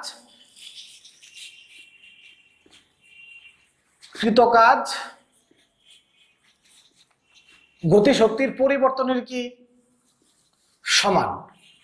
এই যে কাজ সমান তুমি কি জানো, এফ এস, আমি লিখলাম এফ এক্স। এক্সটা কি যতটুকু হাতুড়িতে আঘাত করলে যতটুকু প্রবেশ করে। উচ্চতার মান দেওয়া থাকলে শক্তির সূত্র কি হবে, এমজিএইচ। এগুলো নিয়ে কিন্তু আমরা ক্লাসে একটু আগে আলোচনা করছিলাম। তোমার এখানে এফ এর মানটা বের করতে বলছে। ক্লাসে যখন সূত্রগুলো লিখছিলাম প্রথম দিকে সূত্র, তখন কিন্তু আমি এই সূত্রটা নিয়ে আলোচনা করছিলাম। এখন সূত্র নিয়ে এত আলোচনা করলাম, ডিরেক্ট সূত্রটা ইউজ করলাম। 26 নম্বর সেম প্রশ্ন, সেম বেগের মান দেওয়া থাকলে এই কৃত কাজ সমান কত, এফ এক্স। বেগের মান দেওয়া থাকলে শক্তি সূত্রটা কি হবে, হাফ এম ভি স্কোয়ার। এখানে তোমার এই বলের মানটাই বের করতে বলছে। তাহলে বাচ্চারা এই এক্সটা কি, এক্সটা হলো হাতুড়ি দিয়ে পেরেককে আঘাত করলে যতটুকু প্রবেশ করবে। এক্সটা কি হাতুড়ি দিয়ে পেরেককে আঘাত করলে যতটুকু প্রবেশ করবে। যেমন 25 নম্বর অঙ্কের মধ্যে বলছে যে 20 সেন্টিমিটার ঢুকে গেল, তো এক্স এর মান 20 সেন্টিমিটার। বাচ্চারা 27, 28, 29, 27, 28, 29 তিনটাই হলো অনুধাবন। এই তিনটা অনুধাবনই তোমার মেইন বইয়ের মধ্যে উত্তর দেওয়া আছে, আমির হোসেন স্যারের বই। আমি একটু পরে যখন মেইন বই দাগাবো তখন অবশ্যই দাগাই দিব। মেইন বইয়ের মধ্যে অনুধাবন, তোমরা বই থেকে রিডিং করে নিবা। 27, 28, 29 তিনটে অনুধাবন। 30 নাম্বার, 30 নাম্বার প্রশ্ন তুমি একটু পড়ো, খেয়াল করো। বলছে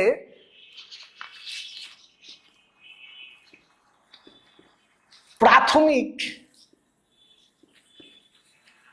স্থিতিশক্তি কত, মানে কি এই এতটুকু উচ্চতা, এতটুকু উচ্চতা কত 30, এতটুকু উচ্চতা হলো 30। তার মানে ভূমি হতে 30 মিটার উচ্চতায়, ভূমি হতে 30 মিটার উচ্চতায় স্থিতিশক্তি কত। mgh। তুমি m এর মান জানো, g এর মানও জানো, h এর মান দেওয়া আছে কত 30, এত জুল mgh। তাহলে বাচ্চারা প্রাথমিক স্থিতিশক্তি বলতে কি, ভূমি থেকে সর্বোচ্চ উচ্চতা পর্যন্ত শক্তিটা। প্রশ্নের মধ্যে উচ্চতা দেওয়া আছে, প্রশ্নের মধ্যে উচ্চতা দেওয়া আছে 30 মিটার, তার মানে ভূমি হতে 30 মিটার উচ্চতায় স্থিতিশক্তি হল প্রাথমিক স্থিতিশক্তি। 2 নাম্বার বলছে ভূমি 2 নম্বর দেখো বলছে কি, বস্তুটি যে বেগে ভূমি স্পর্শ করে। তুমি জানো যে সর্বোচ্চ উচ্চতায়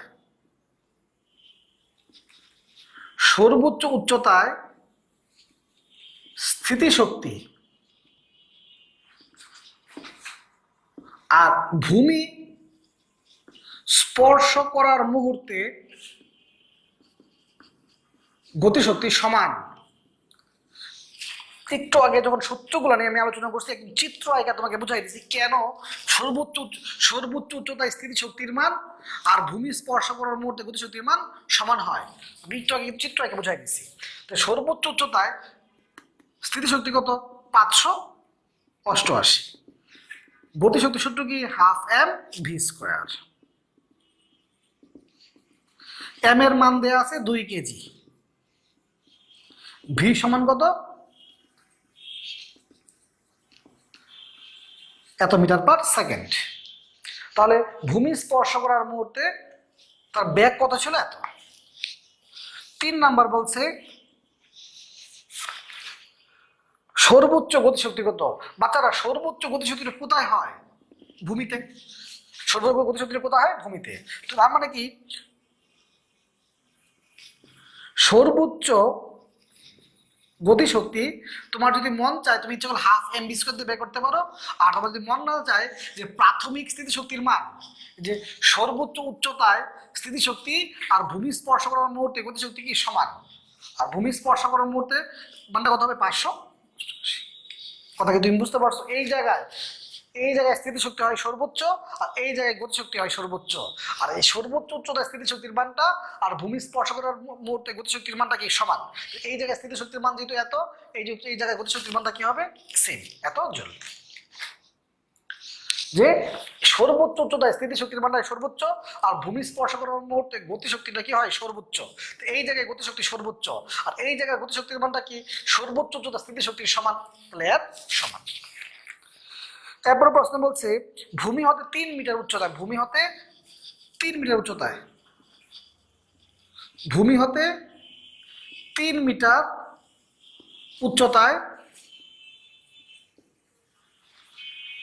স্থিতিশক্তি, ভূমি হতে 3 মিটার উচ্চতায় স্থিতিশক্তি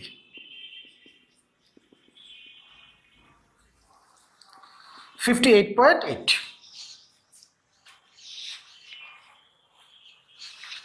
বা যে কোনো একটা মান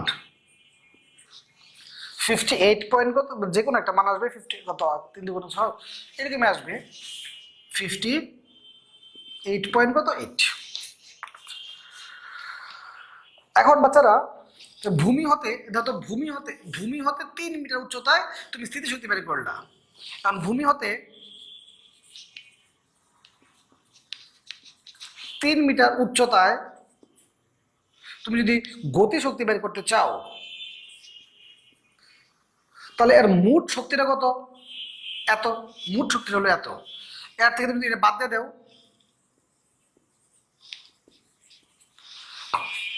কি বললাম এখানে মোট শক্তি কত 588 জুল। এর থেকে তুমি স্থিতিশক্তিটা বাদ দিয়ে দিলা, বাকি শক্তিটা কি হবে গতিশক্তি। তাহলে ভূমি হতে 3 মিটার উচ্চতা তুমি স্থিতিশক্তি বের করলা, মোট শক্তি থেকে তুমি কি করলা স্থিতিশক্তিটা বাদ দিয়ে দিলা, কোন শক্তিটা থাকলো গতিশক্তি। 30 নম্বর অঙ্ক প্রাথমিক স্থিতিশক্তি। আশা করি তুমি অঙ্কটা বুঝতে পারছো, কারণ এটা সূত্র লেখার সময় আমি ডিটেইলস আলোচনা করছিলাম। সবাই 31 নম্বর কোয়েশ্চনটা পড়ো।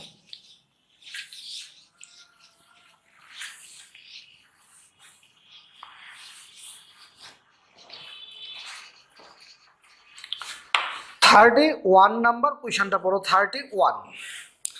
দেখো প্রশ্ন বলছে পরন্ত বস্তুর ক্ষেত্রে নির্দিষ্ট দূরত্ব অতিক্রমে গতি শক্তি যতটুকু বৃদ্ধি পায় বিভব শক্তি ততটুকুই কি পায় হ্রাস পায়। 31 বলছে দেখাও যে গতি শক্তি যতটুকু বৃদ্ধি পায় স্থিতিশক্তি ততটুকু কি পায় হ্রাস পায়। তাহলে খেয়াল করো প্রাথমিক অবস্থায় গতিশক্তি হাফ এম ভি স্কোয়ার, প্রাথমিক অবস্থায় গতিশক্তি কত হাফ এম ভি স্কোয়ার, বা প্রাথমিক অবস্থায় মোট শক্তি কি গতিশক্তি প্লাস কত স্থিতিশক্তি, এটা হলো প্রাথমিক অবস্থায়।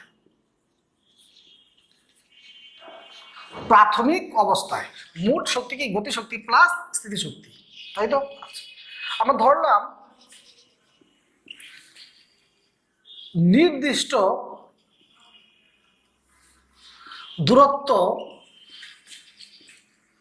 অতিক্রমে গতিশক্তি ডেল ই কে বৃদ্ধি পায় ও স্থিতিশক্তি ডেল ইপি পরিমাণ হ্রাস পায়, ধরে নিলাম। তো এখন মোট শক্তি বা ধর মোট শক্তি, আগে শক্তি ছিল কত ই কে, এটা কি বৃদ্ধি পাইছে তাহলে কি হবে প্লাস মোট শক্তি গতিশক্তি প্লাস স্থিতিশক্তি। স্থিতিশক্তি আগে ছিল কত ইপি, কারণ এই পরিমাণ হ্রাস পাইছে তাহলে কি হবে মাইনাস, তাই তো বাচ্চারা? মোট শক্তি কি মোট শক্তি হলো গতিশক্তি প্লাস স্থিতিশক্তি, গতিশক্তি প্লাস স্থিতিশক্তি। গতিশক্তি আগে ছিল এত, এখন এত বৃদ্ধি পাইছে তাহলে গতিশক্তি হয়ে গেছে এত। স্থিতিশক্তি আগে ছিল এত, এখন এই পরিমাণ হ্রাস পাইছে তাহলে এত, তাহলে মোট শক্তি। তাহলে 1 ও 2 হতে এইটাও তার মানে এই দুইটা সমান।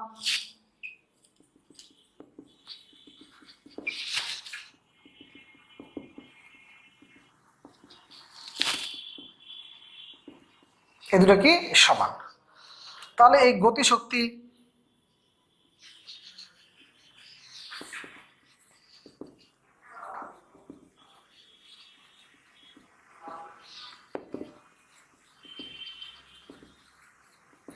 তোমার তুমি এখানে কি দেখলা, গতিশক্তি যে পরিমাণে বৃদ্ধি পায় স্থিতিশক্তি কি সমান পরিমাণ হ্রাস পায়। গতিশক্তি যতটুকু বৃদ্ধি পায় স্থিতিশক্তি সমান পরিমাণ কি পায় হ্রাস পায়।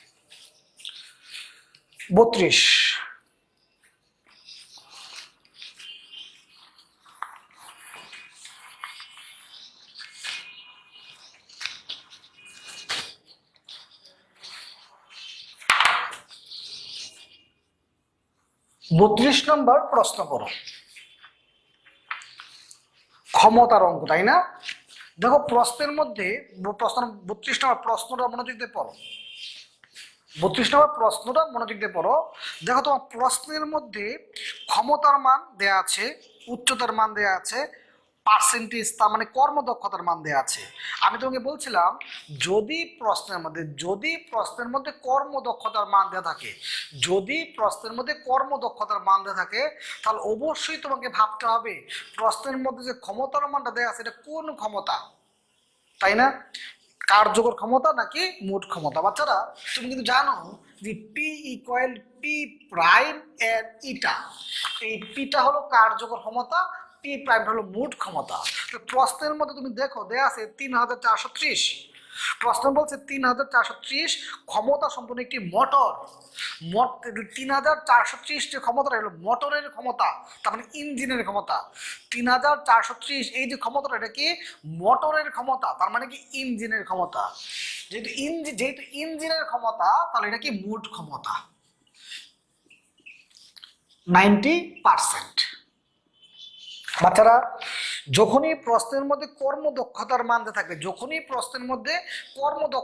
দেওয়া থাকবে তোমাকে অবশ্যই ভাবতে হবে প্রশ্নের মধ্যে যে ক্ষমতার মানটা দেওয়া সেটা কোন ক্ষমতা, কার্যকর ক্ষমতা নাকি মোট ক্ষমতা। যেহেতু প্রশ্নের মধ্যে বলে দিয়েছে যে 3430 ক্ষমতা সম্পন্ন একটি মোটর, তার মানে এটা মোটরের ক্ষমতা মানে ইঞ্জিনের ক্ষমতা, তার মানে এটা মোট ক্ষমতা পি প্রাইম। তাহলে এখন তুমি পি সমান কি জানো mgh/t। প্রশ্নের মধ্যে এম এর মানটা তোমাকে বের করতে বলছে, প্রত্যেকটা মান দেওয়া আছে তুমি এম এর মানটা বের করবা। প্রত্যেকটা মান দিয়ে তুমি এম এর মানটা বের করবা। তাহলে আমাদের 32 নম্বর অঙ্কটা হয়ে গেল। সবাই 35 নম্বর কোশ্চেনটা পড়ো তো। 35 দেখো সেম কুইশন, 35 সেম কুইশন।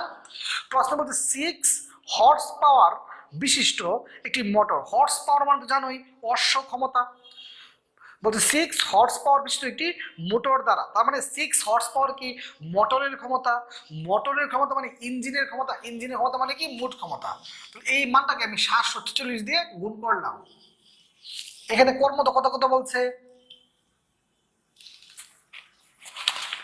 90%।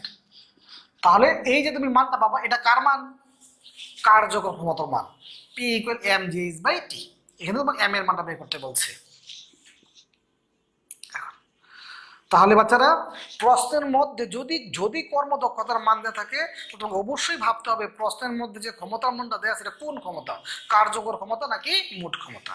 যখনই মোটরের ক্ষমতা বা ইঞ্জিনের ক্ষমতা তার মানে সেটা হলো মোট ক্ষমতা, আর এই পি প্রাইমটা হলো মোট ক্ষমতা। তাহলে বাচ্চারা সবাই 33 নাম্বার কোশ্চেন যদি পড়ো, 33 নাম্বার কোশ্চেন যদি পড়ো, দেখো প্রশ্নের মধ্যে তোমার বেগের মান চাইছে, বলের মান দেয়া আছে, ক্ষমতার মান দেয়া আছে। ক্ষমতা, বল ও বেগের মধ্যে কি সম্পর্ক, পি ইকুয়াল এফ ভি। ক্ষমতা, বল আর বেগের মধ্যে কি সম্পর্ক, পি ইকুয়াল এফ ভি। প্রশ্নে বলের মান দেয়া আছে, ক্ষমতার মান দেয়া আছে, বেগের মান চাইছে। সহজ অঙ্ক ছিল। 34 এটা আরো সহজ, 30 সহজ আরো সহজ। তোমাকে ক্ষমতার মান বের করতে বলছে। যেহেতু প্রশ্নের মধ্যে কর্মদক্ষতার মান দেয়া নাই তাহলে তোমার ভাবার দরকার নেই, P ইকুয়াল mgh/t। ক্ষমতার একক কি ওয়াট। যদি প্রশ্নে বলে অশ্ব ক্ষমতা কত তাহলে 746 দিয়ে কি দিবা, ভাগ দিবা। এটাই তোমার আনসার।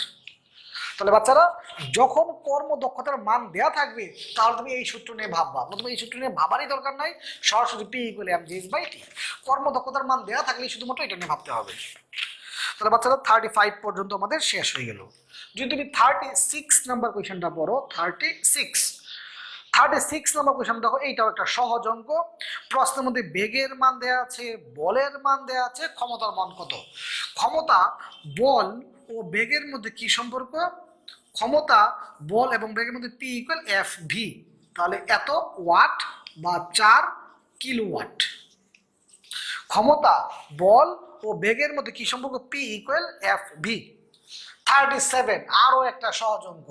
বাচ্চারা 37 প্রশ্ন পড়ো। প্রশ্নে বলছে কাজ করার হার কত। প্রশ্নে কি বলছে, কাজ করার হার। বাচ্চারা তুমি কাজ করার হারকে কি বলো, ক্ষমতা। কাজ করার হার কত মানে কি, ক্ষমতার মান চাইছে, mgh/t। তুমি w/t লিখতে পারো তোমার যদি মন চায়, পরে mgh/t। কাজ করার হারকে কি বলি আমরা, ক্ষমতা। 38 নাম্বার অঙ্ক, 38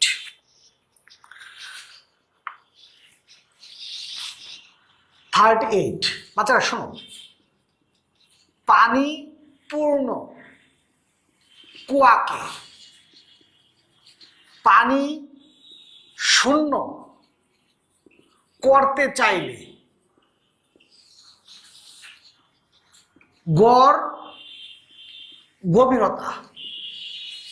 পানি শূন্য কুয়াকে তুমি যদি পানি পূর্ণ কুয়াকে তুমি যদি পানি শূন্য করতে চাও, গড় গভীরতা L/2। এই Lটা হলো কুয়ার দৈর্ঘ্য, এই Lটা হলো কুয়ার দৈর্ঘ্য। এটা পানি পূর্ণ কুয়াকে তুমি যদি পানি শূন্য করতে চাও, এর গড় গভীরতা হলো L/2। তো আমি এই সূত্রটা নিয়ে এত আলোচনা কেন করছি না, আগেও আলোচনা করছি না, কারণ এত ডিটেইলস অঙ্ক তোমার ভার্সিটি এডমিশন টেস্টে আসবে না। এই কারণে আমি এই লেখাগুলো নিয়ে এত ডিটেইলস আলোচনা করি নাই, শুধুমাত্র এখন লিখে দিলাম যে পানি পূর্ণ কুয়াকে তুমি যদি পানি শূন্য করতে চাও তাহলে গড় গভীরতা কত, L/2। এই সূত্র অঙ্ক যদি পরীক্ষা আসে অবশ্যই ক্যালকুলেটর লাগবে, ক্যালকুলেটর ছাড়া এই সূত্র অঙ্কগুলো করা যাবে না। তো বাচ্চারা তাহলে সবাই 38 নম্বর প্রশ্ন পড়ো। 38 কুয়ার গভীরতা দেয়া আছে 8, কত হয়ে গেছে 4 মিটার। ব্যাস দেয়া আছে 4, ব্যাসকে 4 দিয়ে ভাগ দিলে কি হবে, ব্যাসার্ধ। সময়ের মান দেয়া আছে 30 মিনিট, আমি সেকেন্ডে নিলাম, তাই তো। জি এর মান দেয়া আছে 10, প্রশ্নে ক্ষমতার মান চাইছে। এখন তুমি যদি ক্ষমতার মান বের করতে চাও, ভর লাগবে। তো তুমি পি ইকুয়াল কি জানো, এম জি এইচ বাই টি। ভরের মান দেওয়া না, এম এর জায়গায় তুমি কি লিখতে পারো, রো ভি। এম এর জায়গায় তুমি কি লিখতে পারো, রো ভি। এই যে তোমার ভি, ভি হলো আয়তন, সিলিন্ডার বা কোয়ার আয়তন পাই আর স্কয়ার। সিলিন্ডার বা কোয়ার আয়তন কত, পাই আর স্কয়ার।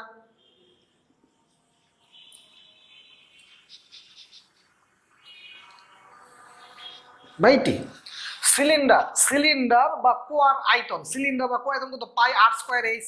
এটা কোয়ার দৈর্ঘ্য কত, এল, কোয়ার দৈর্ঘ্য হলো এল, তাহলে এটা কি হবে, এল। তাহলে বাচ্চারা তত এই রো হলো কি ঘনত্ব, পানির ঘনত্ব কত, 1000।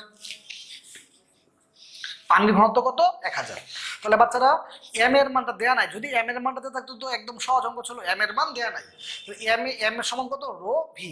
ভি হলো আয়তন, সিলিন্ডার বা কোয়ার আয়তন কত, পাই আর স্কয়ার এইচ। যেহেতু এখানে দৈর্ঘ্যটা কি এল, কোয়ার দৈর্ঘ্যটাকে তুমি এল লেখছো, তাই কি লেখছো, পাই আর স্কয়ার এল। আর এই জি এইচ তো আগে থেকে ছিল, প্রত্যেকটা মান দেয়া আছে। তাহলে তোমার 38 নম্বর অঙ্কটা শেষ হয়ে গেল। এখানে কি বলছি, একটি পানিপূর্ণ কুয়াকে তুমি যদি পানি শূন্য করতে চাও, গড় গভীরতা কত হবে, এল বাই 2।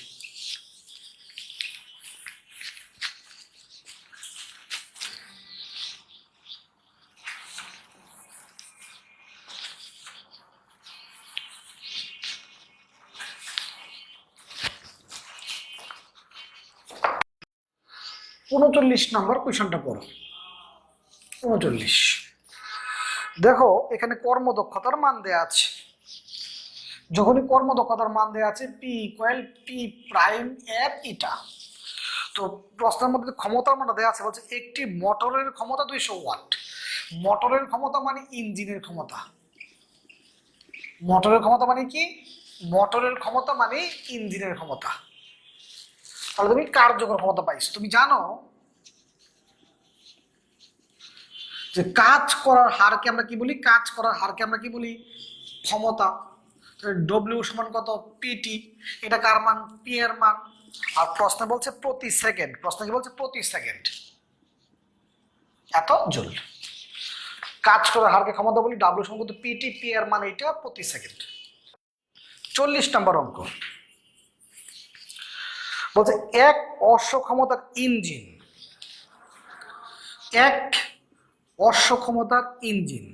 746 ওয়াট 1 ঘন্টায়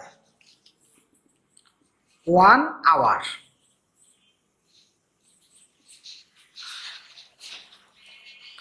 কত কাজ করবে, ডব্লিউ ইকুয়াল পিটি।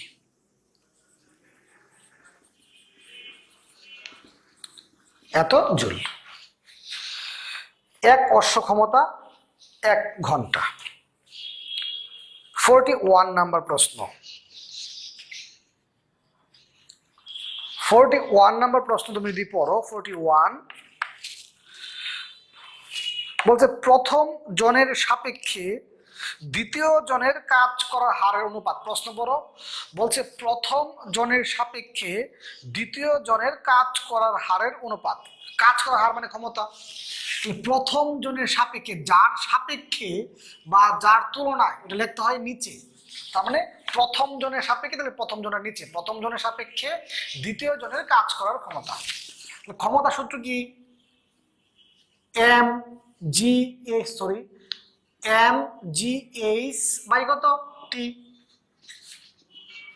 ক্ষমতা সূত্র কি, এম জি এইচ বাই কত, T. M G H by T. তাহলে M G H by T, M G H, এই জি এবং এই জি কাটা। তাহলে বাচ্চারা তুমি খেয়াল করো, প্রশ্নের মধ্যে প্রথম মান দেওয়া আছে 10 কেজি, এম 1 এর মান 20 সেকেন্ড, টি 1 এর মান 10 মিটার উচ্চতা, এইচ 1 এর মান। এরপরে বলছে 20 কেজি, এম 2 এর মান 10 সেকেন্ড, টি 2 এর মান এবং 20 মিটার উচ্চতা। তাহলে কত হয়ে গেল আমাদের 8।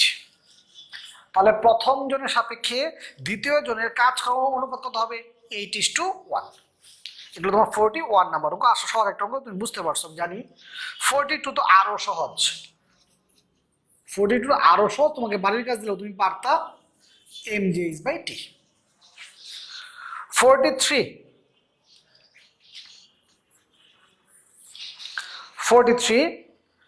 বলছে, প্রশ্ন বলছে 15 লিটার পার সেকেন্ড, তার মানে তার 15 লিটার পানি তুলতে সময় লাগে 1 সেকেন্ড।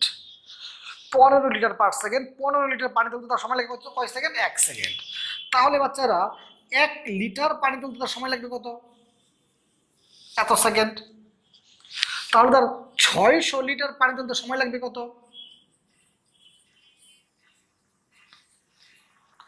40 সেকেন্ড। এটাই বলছে 600 লিটার পানি তুলতে তার কয় সেকেন্ড সময় লাগবে? 40। আমি ঐকিক নিয়ম দিয়ে করে ফেললাম। তাহলে বাচ্চারা 600 লিটার পানি তুলতে তার সময় লাগবে কয় সেকেন্ড? 40 সেকেন্ড। তাহলে আমাদের 42 নম্বর 43 নম্বর করে শেষ হয়ে গেল। 44 নাম্বার, 44 নাম্বার প্রশ্ন তুমি যদি পড়ো, প্রশ্নের মধ্যে কর্মদক্ষতার মান দেওয়া আছে, কর্মদক্ষতার মান দেওয়া আছে, তাই তো? ভালো কথা। তাহলে বাচ্চারা খেয়াল করো, প্রশ্নে বলছে, সবাই প্রশ্ন বড়, বলছে ইঞ্জিনটির দক্ষতা 60% হলে এর ক্ষমতা কত? তার মানে কিন্তু ইঞ্জিনের ক্ষমতা চাইছে। বলছে ইঞ্জিনের ক্ষমতা পি প্রাইম। প্রশ্ন ভালো করে পড়ো।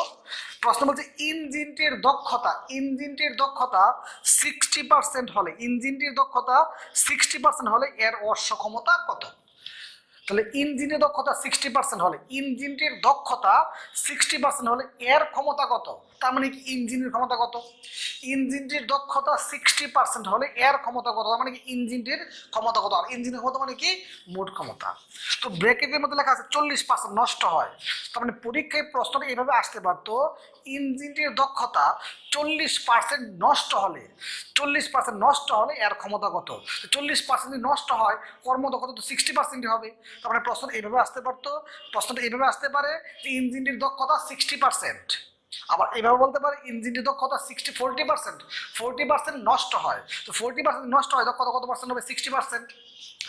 তো মোট কথা হলো এরকম মধ্যে যে ইঞ্জিনের ক্ষমতা বের করতে বলছে, এটা তুমি বুঝছো কিনা, যে ইঞ্জিনটির দক্ষতা 60% হলে এর ক্ষমতা কত? তার মানে ইঞ্জিনটির ক্ষমতা কত? তুমি পি ইকুয়াল কি জানো? পি ইকুয়াল তুমি জানো mgh/t। এখানে তুমি পি এর মান পাবা। এখন পি সমান কত? পি প্রাইম এর ইটা, তাহলে পি প্রাইম কি হবে? P by eta. এই যে এটা কার মান? পি এর মান। ইটা 60%, 60% মানে কি? 60/100, 60/100। এখানে তুমি যে মানটা পাবা ওর একক কি হবে? ওয়াট, পরে অশ্ব ক্ষমতায় নিয়ে যাবা। তাহলে এখানে কার ক্ষমতা চাইছে? ইঞ্জিনের ক্ষমতা। ইঞ্জিনের ক্ষমতা পি প্রাইম। তুমি পি এর মানটা বের করছো, পি ইকুয়াল পি প্রাইমের ইটা, পি প্রাইম সমান কত হবে? P by eta. পি এর মানটা বের করছো, দক্ষতা 60% মানে 60/100। 44 নম্বর অঙ্ক। 45 নম্বর প্রশ্ন পড়ো, 45 নম্বর প্রশ্ন পড়ো।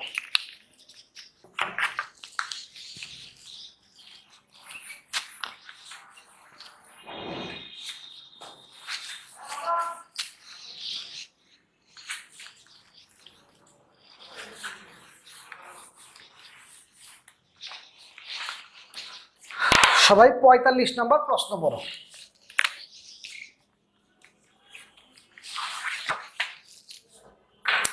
ক্ষমতা, বল এবং বেগের মধ্যে কি সম্পর্ক? P equal F V. বলের মান দেয়া নাই, তাই এফ এর জায়গায় লিখলাম আমরা এফ জি।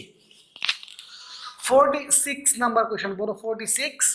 46 নাম্বার বলছে ঘূর্ণন। তো ঘূর্ণন গতির ক্ষেত্রে ক্ষমতা সূত্র কি? Tau omega, tau omega. আচ্ছা, তাহলে তোমার এই যে ওমেগা সমান কত? 2πn/t, 2πn/t। প্রশ্নের মধ্যে ক্ষমতার মান দেয়া আছে 20 ওয়াট, টর্কের মান বের করতে বলছে। প্রশ্নে বলছে যে প্রতি মিনিটে 200 বার। এন কত? প্রতি মিনিটে কতবার? 200 বার। এখানে তুমি টর্কের মানটা বের করবা। ঘূর্ণন গতির ক্ষেত্রে ক্ষমতা সূত্র কি? P equal tau omega. এই ওমেগাটা কি কৌণিক বেগ 2π, যেহেতু ঘূর্ণন সংখ্যা দেওয়া আছে 2πn/t।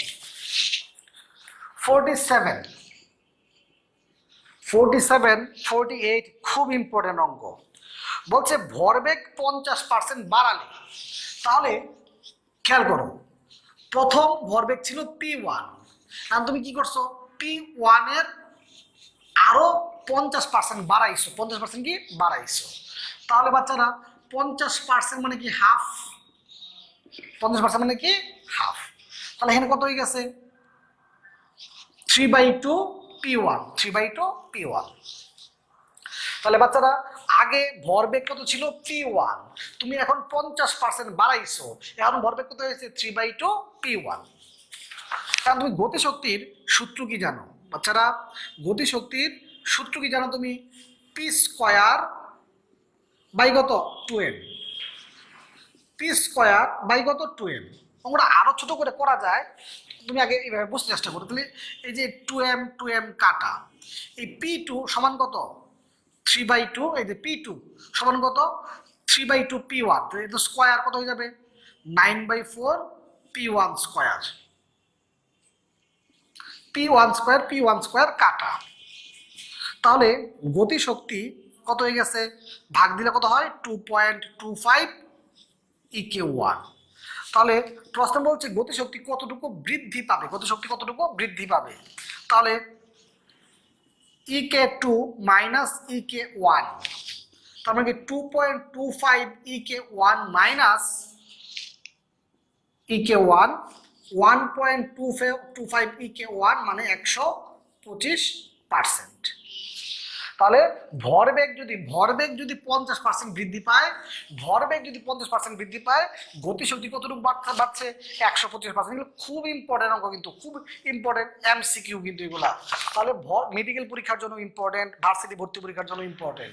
তাহলে ভরবেগ যদি 50% বৃদ্ধি পায়, গতিশক্তি কতটুকু বৃদ্ধি পাচ্ছে 125%। ভরবেগ 50% বৃদ্ধি পেলে গতিশক্তি কতটুকু বাড়তেছে 125%, খুব ইম্পর্টেন্ট। 48 নাম্বার অঙ্ক, 48 নম্বর অঙ্ক বলছে গতিশক্তি যদি 300% বৃদ্ধি পায়, আগে ছিল EK1, এখন 300% বৃদ্ধি পাইছে, 300%, এত এর 300%, 300% মানে কি 4 EK1, তাই তো। এখন তুমি বাচ্চারা তুমি গতিশক্তির ভরবেগ থাকলে সূত্র কি জানো, P² কত 2m, তাহলে P² P সমান কত হচ্ছে √2m EK, তার মানে P2/P1 কি হচ্ছে √2m EK2/2m EK1। এই 2m কি কাটা, তাহলে খেয়াল করো তো EK2 এর মান কত 4 EK1,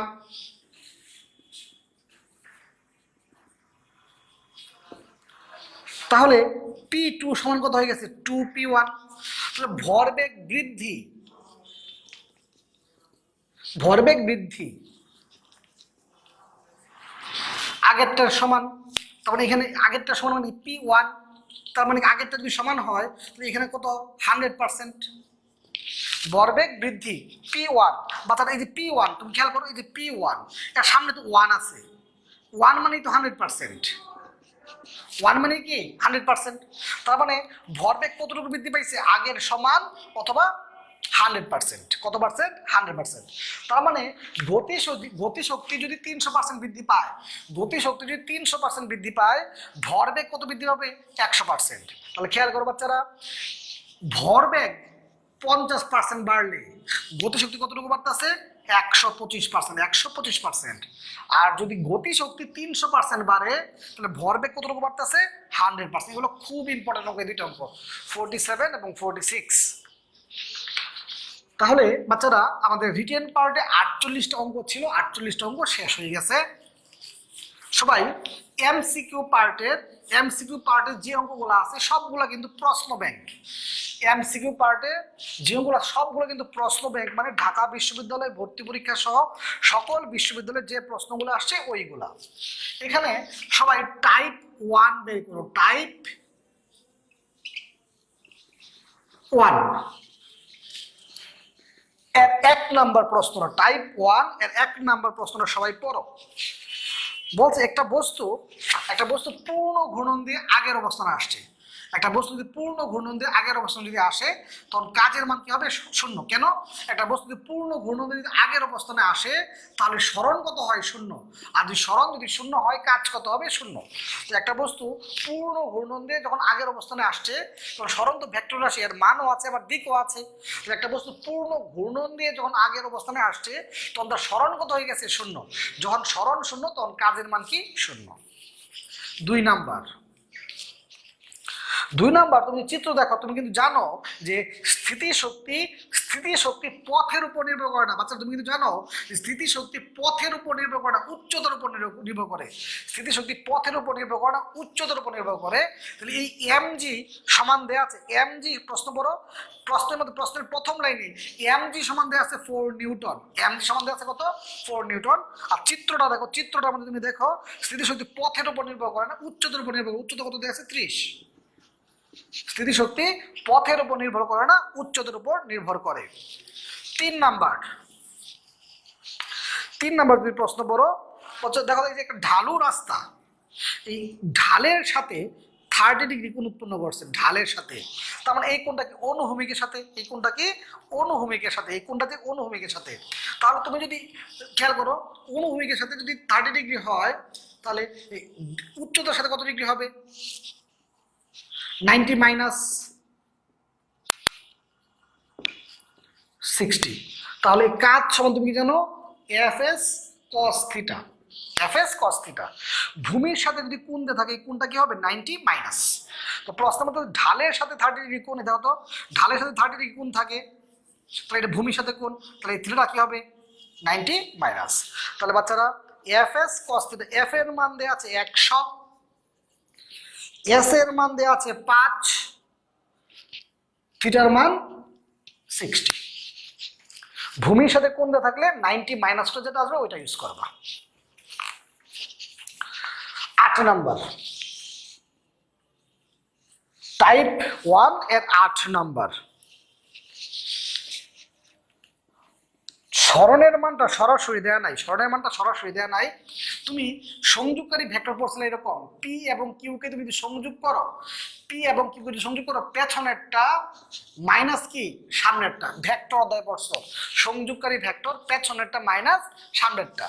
তাহলে এখানে দুইটা বিন্দুর স্থানাঙ্ক দেয়া আছে, 3, সবাই প্রশ্ন পড়ো, 3 0 0 আর এটা কি 3 3 0। তাহলে সংযোগকারী ভেক্টরটা কত হচ্ছে?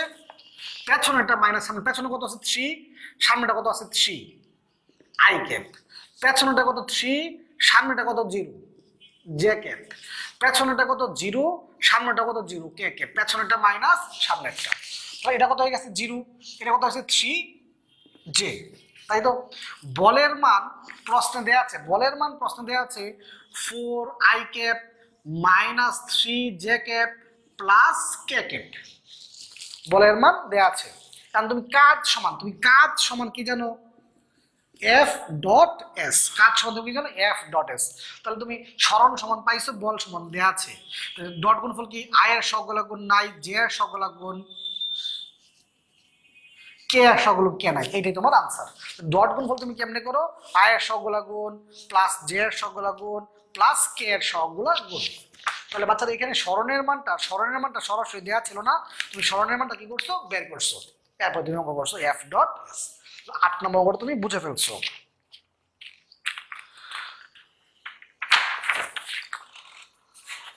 16 নাম্বার টাইপ 1 এর 16 নাম্বার প্রশ্নটা পড়ো সবাই। টাইপ 1 এর 16 নাম্বার। বাচ্চা তুমি জানো কাজ কি?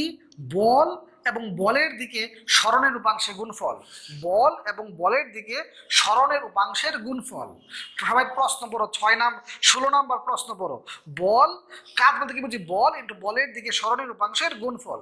তা বাচ্চারা দেখো এখানে বলছে তুমি 30 বল প্রয়োগ করছো, এতে সরণ কত হয়েছে? 6। প্রশ্ন মনোযোগ দিয়ে পড়ো।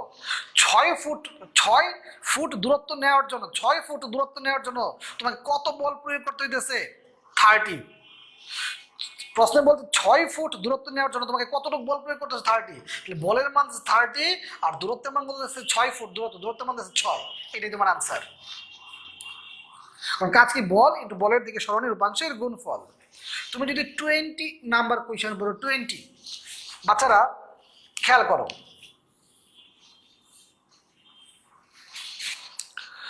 এতটুকু উচ্চতা দেয়া আছে 1, এতটুকু উচ্চতা কত দেয়া আছে 1, এখানে একটা মার্বেল ছিল, এই মার্বেলটাকে তুমি কি করছো, সবাই প্রশ্ন করো, এই জায়গায় আনছো 30 সেন্টিমিটার সরা, এই জায়গায় আনছো, এই জায়গায় আনছো, তাহলে দাও তো তার উচ্চতার মান কি আগেরটার সমানই, তার উচ্চতার মানটা কি আগেরটার সমানই, যেহেতু তার উচ্চতার মানটা আগেরটার সমানই, তাহলে তার স্থিতিশক্তির পরিবর্তন কত হচ্ছে, আমরা জানি স্থিতিশক্তি পথের উপর নির্ভর করে না, স্থিতিশক্তি পথের উপর নির্ভর করে না, উচ্চতার উপর নির্ভর করে, যেহেতু এখানে উচ্চতার মান সমান, যেহেতু এখানে উচ্চতার মান সমান, তাহলে স্থিতিশক্তির মান কি হচ্ছে সমান। অবশ্যই তুমি বুঝতে পারছো। দেখো একটা মার্বেল টেবিল এই জায়গায় ছিল, তুমি কি করছো, এটাকে 30 সেন্টিমিটার সরাইছো, যেহেতু তুমি 30 সেন্টিমিটার সরাইছো, তার উচ্চতার মানটা কি সমানই, যেহেতু উচ্চতার মান সমান, তো পথের পার্থক্য হয়েছে কিন্তু উচ্চতা কিন্তু পার্থক্য হয়েছে না, যেহেতু উচ্চতার মান সমান, তাহলে তার স্থিতিশক্তির পরিবর্তনটা কি হবে সমান। স্থিতিশক্তি পথের উপর নির্ভর করে না, কার উপর নির্ভর করে, উচ্চতার উপর নির্ভর করে, যেহেতু উচ্চতা সমান এই কারণে স্থিতিশক্তির পরিবর্তন কি হচ্ছে 0। বাচ্চা তুমি 29 নাম্বার প্রশ্ন পড়ো, 29,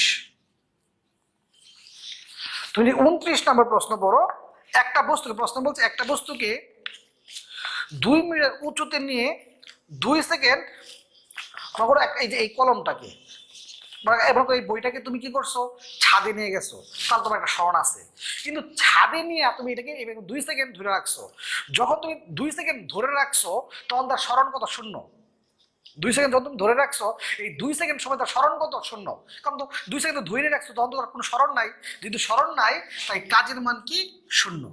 প্রশ্ন বলছে 2 সেকেন্ড তুমি কি করছো ধরে রাখছো, যখন তুমি ধরে রাখছো তখন তার স্মরণ নাই, আর যখন তার স্মরণ নাই তখন কি কাজের মান কত 0। 29 নম্বরটা তুমি বুঝে ফেলছো। টাইপ 2 এর 16 নম্বর প্রশ্ন, টাইপ 2 এর 16 নম্বর প্রশ্ন বলছে গতি শক্তি, বাচ্চারা তুমি জানো যে গতি শক্তির সাথে ভরবেগের কি সম্পর্ক, বর্গের সমানুপাতিক, প্রশ্নে বলছে গতি শক্তি দ্বিগুণ করা হয়েছে, প্রশ্নে বলছে গতি শক্তি তুমি কি করছো দ্বিগুণ, প্রশ্ন বলছে গতি শক্তি কি করা হয়েছে দ্বিগুণ, যেহেতু গতি শক্তি দ্বিগুণ করা হয়েছে ভরবেগ কত গুণ হবে √2 গুণ। প্রশ্ন বলছে গতি শক্তি কি করা হয়েছে দ্বিগুণ, যেহেতু গতি শক্তি দ্বিগুণ করা হয়েছে তাহলে ভরবেগ কত গুণ হবে √2 গুণ। ইম্পর্টেন্ট এমসিকিউ কিন্তু এটা। যদি প্রশ্নে এরকম বলতো, যদি প্রশ্নে বলতো ভরবেগ দ্বিগুণ, বাচ্চারা যদি প্রশ্নে বলতো ভরবেগ দ্বিগুণ তাহলে গতিশক্তি কয় গুণ হইতো 4 গুণ, গতিশক্তি কয় গুণ হইতো 4 গুণ, কিন্তু এই অঙ্কটার মধ্যে কি বলছে গতিশক্তি দ্বিগুণ, যেহেতু গতিশক্তি দ্বিগুণ ভরবেগ কত গুণ √2 গুণ, গতিশক্তি দ্বিগুণ ভরবেগ কত গুণ √2 গুণ। ইম্পর্টেন্ট বাচ্চারা। টাইপ 1 2 বাকি যেগুলো আছে আমি আশা করি তুমি পারবা, বাকি যেগুলো আছে আমার কাছে যেগুলো মনে হয়েছে তুমি পারতা না এগুলো আমি বেছে বেছে করে দিছি, বাকিগুলো আশা করি তুমি পারবা। তাও তুমি যদি কোনো অঙ্ক না পারো অবশ্যই তুমি আমাকে ইনবক্স করবো, আমাকে ফোন দিবা। তাহলে কাজ চুক্তি ক্ষমতার ম্যাথ এতটুকুই, আজকে ক্লাসের ম্যাথ অংশটুকু তুমি যদি বুঝে থাকো যে ভার্সিটিতে যে কোশ্চেনে আসো তুমি অবশ্যই পারবা। তো টাইপ 1 2 তুমি প্র্যাকটিস করো, দেখো তুমি সবগুলো অঙ্ক পারবা। তো ম্যাথ অংশ এতটুকুই, এখন আমি মেইন বইটা দাগাই দিব, সবাই মেইন বইটা বের করো, আমি এখন মেইন বইটা দাগাই দিব। বাচ্চারা টেক্সট বুক বের করো, কাজ শক্তি ও ক্ষমতা। কাজ একটি স্কেলার রাশি, কাজের সংখ্যাটা কি কাজ এবং বলের দিকে সরণের উপাংশের গুণফল। কাজের সংখ্যাটা একটু পড়বা, একক মানে এতটুকু অংশ, খেয়াল করো এতটুকু অংশ মেডিকেল পরীক্ষার জন্য, এতটুকু অংশ মেডিকেল পরীক্ষার জন্য সবটুকুই পড়তে হবে।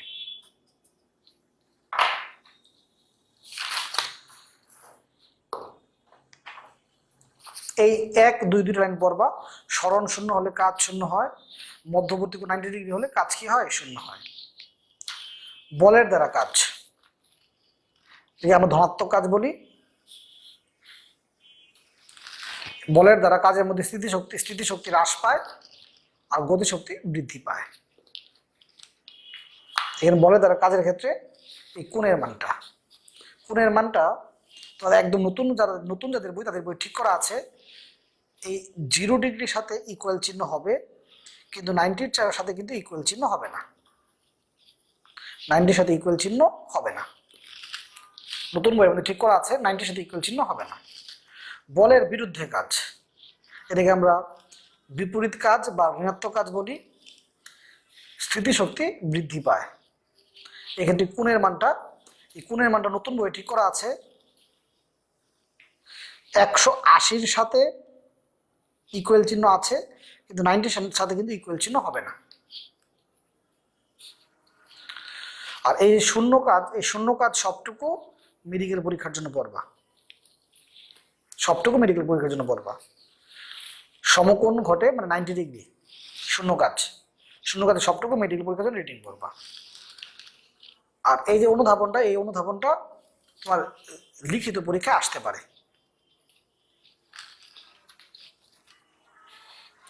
লিখিত পরীক্ষায় এই অনুধাবনটা আসতে পারে যে পৃথিবী সূর্যের চারদিকে ঘুরছে কিন্তু কোনো কাজ করছে না কেন। কি কি শর্তে কাজ শূন্য হয়? সরণ শূন্য হলে, মধ্যবর্তী 90 ডিগ্রি হলে, সংরক্ষণশীল বলের ক্ষেত্রে কাজ কি হয়? শূন্য হয়। এবার তোমার ক্লাস খাতায় আমি লিখে দিচ্ছি।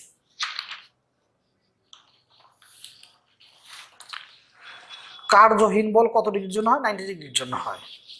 কোনো বস্তুকে সমদ্রুতিতে ঘোরালে কাজ হয় না। কি হয় না? কাজ হয় না।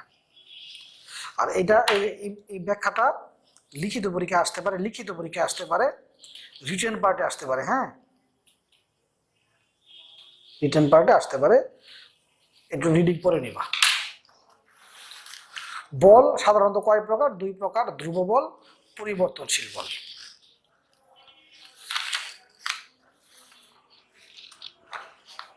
থিটা সূক্ষ্মগুণ হলে কাজ ধনাত্মক হয়। ধনাত্মক কাজের ক্ষেত্রে গতিশক্তি বৃদ্ধি পায় তথা ত্বরণ হয়। তারপর তোমার শূন্য কাজ, কেন্দ্রমুখী বল দ্বারা কাজ কি হয়? শূন্য হয়। শূন্য হয়। ঋণাত্মক কাজ কত ডিগ্রি? 180 ডিগ্রি। তোমার খাতায় লিখে দিছি আমি। ঋণাত্মক হলে বলের বিরুদ্ধে কাজ হয়, গতিশক্তি হ্রাস পায় অর্থাৎ মন্দন হয়। ধনাত্মক কাজের ক্ষেত্রে কি হয়? ত্বরণ হয়। আর ঋণাত্মক কাজের ক্ষেত্রে কি হয়? গতিশক্তি হ্রাস পায় আর মন্দন হয়। লেখাগুলো প্রয়োজন, দানাগুলো। পরিবর্তনশীল বলে সংজ্ঞা একটু পড়বা। স্থিতিস্থাপক বলে এই কয়েকটা তোমার ক্লাস খাতায় আমি লিখে দিছি। স্থিতিস্থাপক বল দ্বারা কৃত কাজ সরণের বর্গের সমানুপাতিক। এখানে দেখাও পৃথিবীর আকর্ষণ বলকে অভিকর্ষ বল বলে। অভিকর্ষ বলের ক্ষেত্রে সরণের কি হয়? সমানুপাতিক হয়।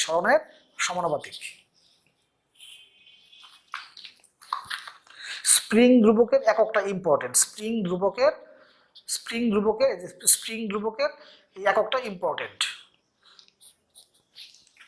Newton per metre.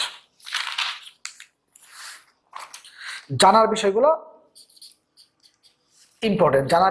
ইম্পর্টেন্ট। অভিকর্ষ বলে এই লাইনটা দাগায় রাখো।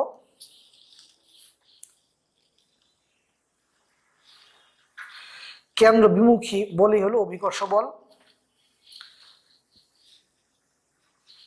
এই লাইনটা একবার দাগাইছো। অভিকর্ষ বলের ক্ষেত্রে কৃত কাজটা কি? সরণের সমানুপাতিক। আর স্থিতিস্থাপক বল দ্বারা সরণের কি? বর্গের সমানুপাতিক। খাতায় তোমার লেখা আছে।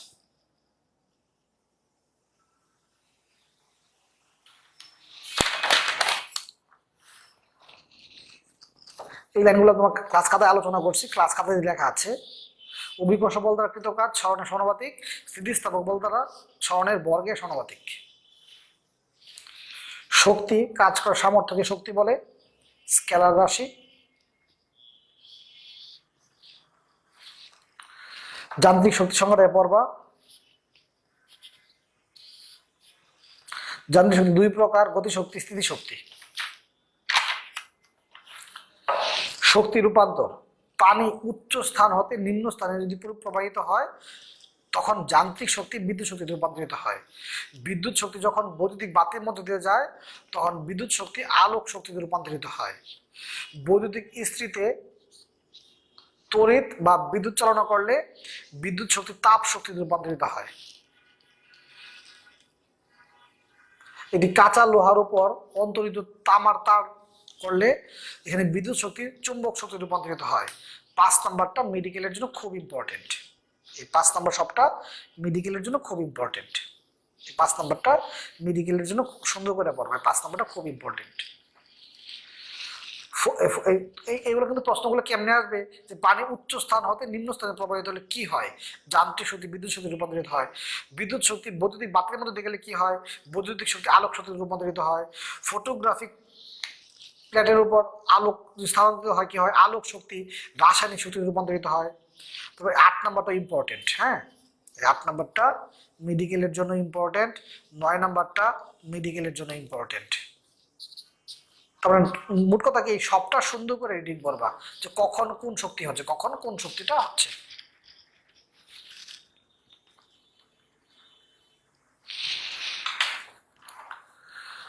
শক্তির এসআই একক কি? জুল। শক্তির মাত্রাটা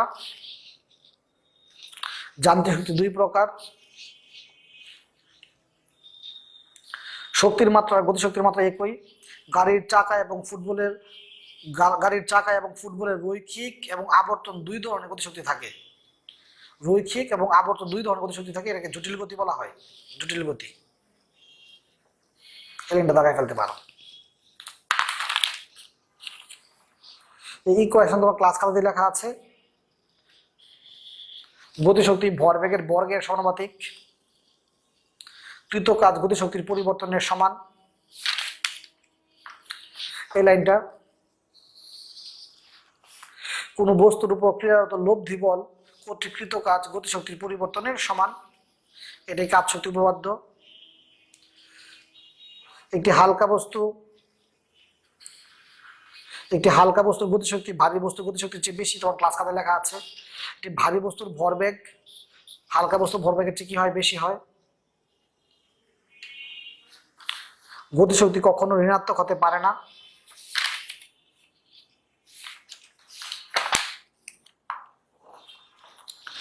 স্থিতিশক্তির প্রকারভেদ। ইকুয়েশন তুমি জানো, এমজিএইচ। এই 3টা লাইন। বিভব শক্তির মান ধনাত্মক এবং ঋণাত্মক উভয়ই হতে পারে। এটি নির্ভর করে প্রসঙ্গ বা প্রামাণ্য তলের উপর। এই 3টা লাইন। এই অঙ্কগুলো তোমাকে ক্লাস খাতাতে আমি করে দিছি। স্থিতিশক্তি ঋণাত্মক হতে পারে, তোমার খাতায় লেখা আছে। স্থিতিশক্তি 0 হতে পারে, ক্লাস খাতায় লেখা আছে। স্থিতিশক্তি পথের উপর নির্ভর করে না, উচ্চতার উপর নির্ভর করে।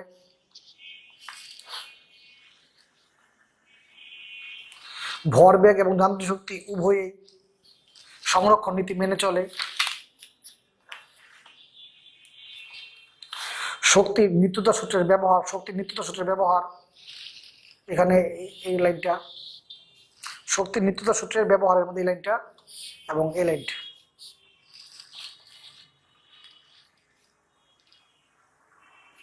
কোন বস্তুর যান্ত্রিক শক্তি বলতে গতিশক্তি এবং স্থিতিশক্তির যোগফলকে বোঝায়।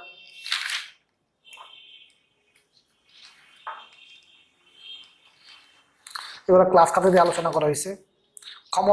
ক্ষমতার সংজ্ঞা, স্কেলার রাশি, একক, মাত্রা।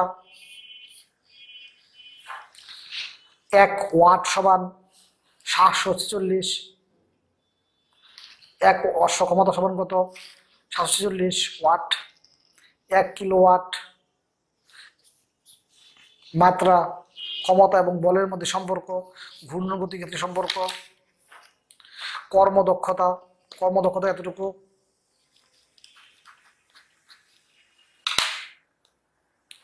কর্মদক্ষতার একক কিন্তু হর্স পাওয়ার না, কর্মদক্ষতার একক হলো পার্সেন্টেজ। কর্মদক্ষতার একক কি? পার্সেন্টেজ, শতকরা। কর্মদক্ষতাকে শতকরায় প্রকাশ করা হয়। এতগুলো রিডিং করবো। হ্যাঁ, কোন যন্ত্রের কর্মদক্ষতা 100% হতে পারে না। বলের প্রকারভেদ, সংরক্ষণশীল অসংরক্ষণশীল বল, সংরক্ষণশীল বল সংজ্ঞাটা পড়বা, সংরক্ষণশীল বলের উদাহরণগুলো পড়বা। সংরক্ষণশীল উদাহরণ মানে কিন্তু ইম্পর্টেন্ট। বৈশিষ্ট্যগুলো খুব ইম্পর্টেন্ট, বৈশিষ্ট্যগুলো খুব ইম্পর্টেন্ট, বৈশিষ্ট্যগুলো খুব ইম্পর্টেন্ট। অভিকর্ষ বল, সংরক্ষণশীল বল, অসংরক্ষণশীল বলের সংজ্ঞাটা পড়বা, উদাহরণগুলো ইম্পর্টেন্ট।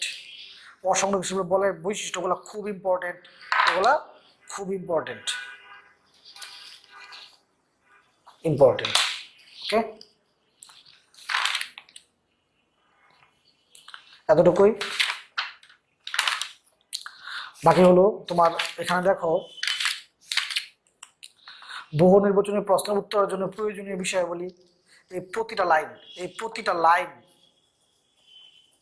রিডিং করবা, প্রতিটা লাইন রিডিং করবা, প্রত্যেকটা লাইন যেগুলো আছে প্রতিটা লাইন রিডিং করবা। আর এমসিইউ গুলো অবশ্যই ইম্পর্টেন্ট। তাহলে আমি তোমার কাজ যদি ক্ষমতাটুকু দাগাই দিলাম।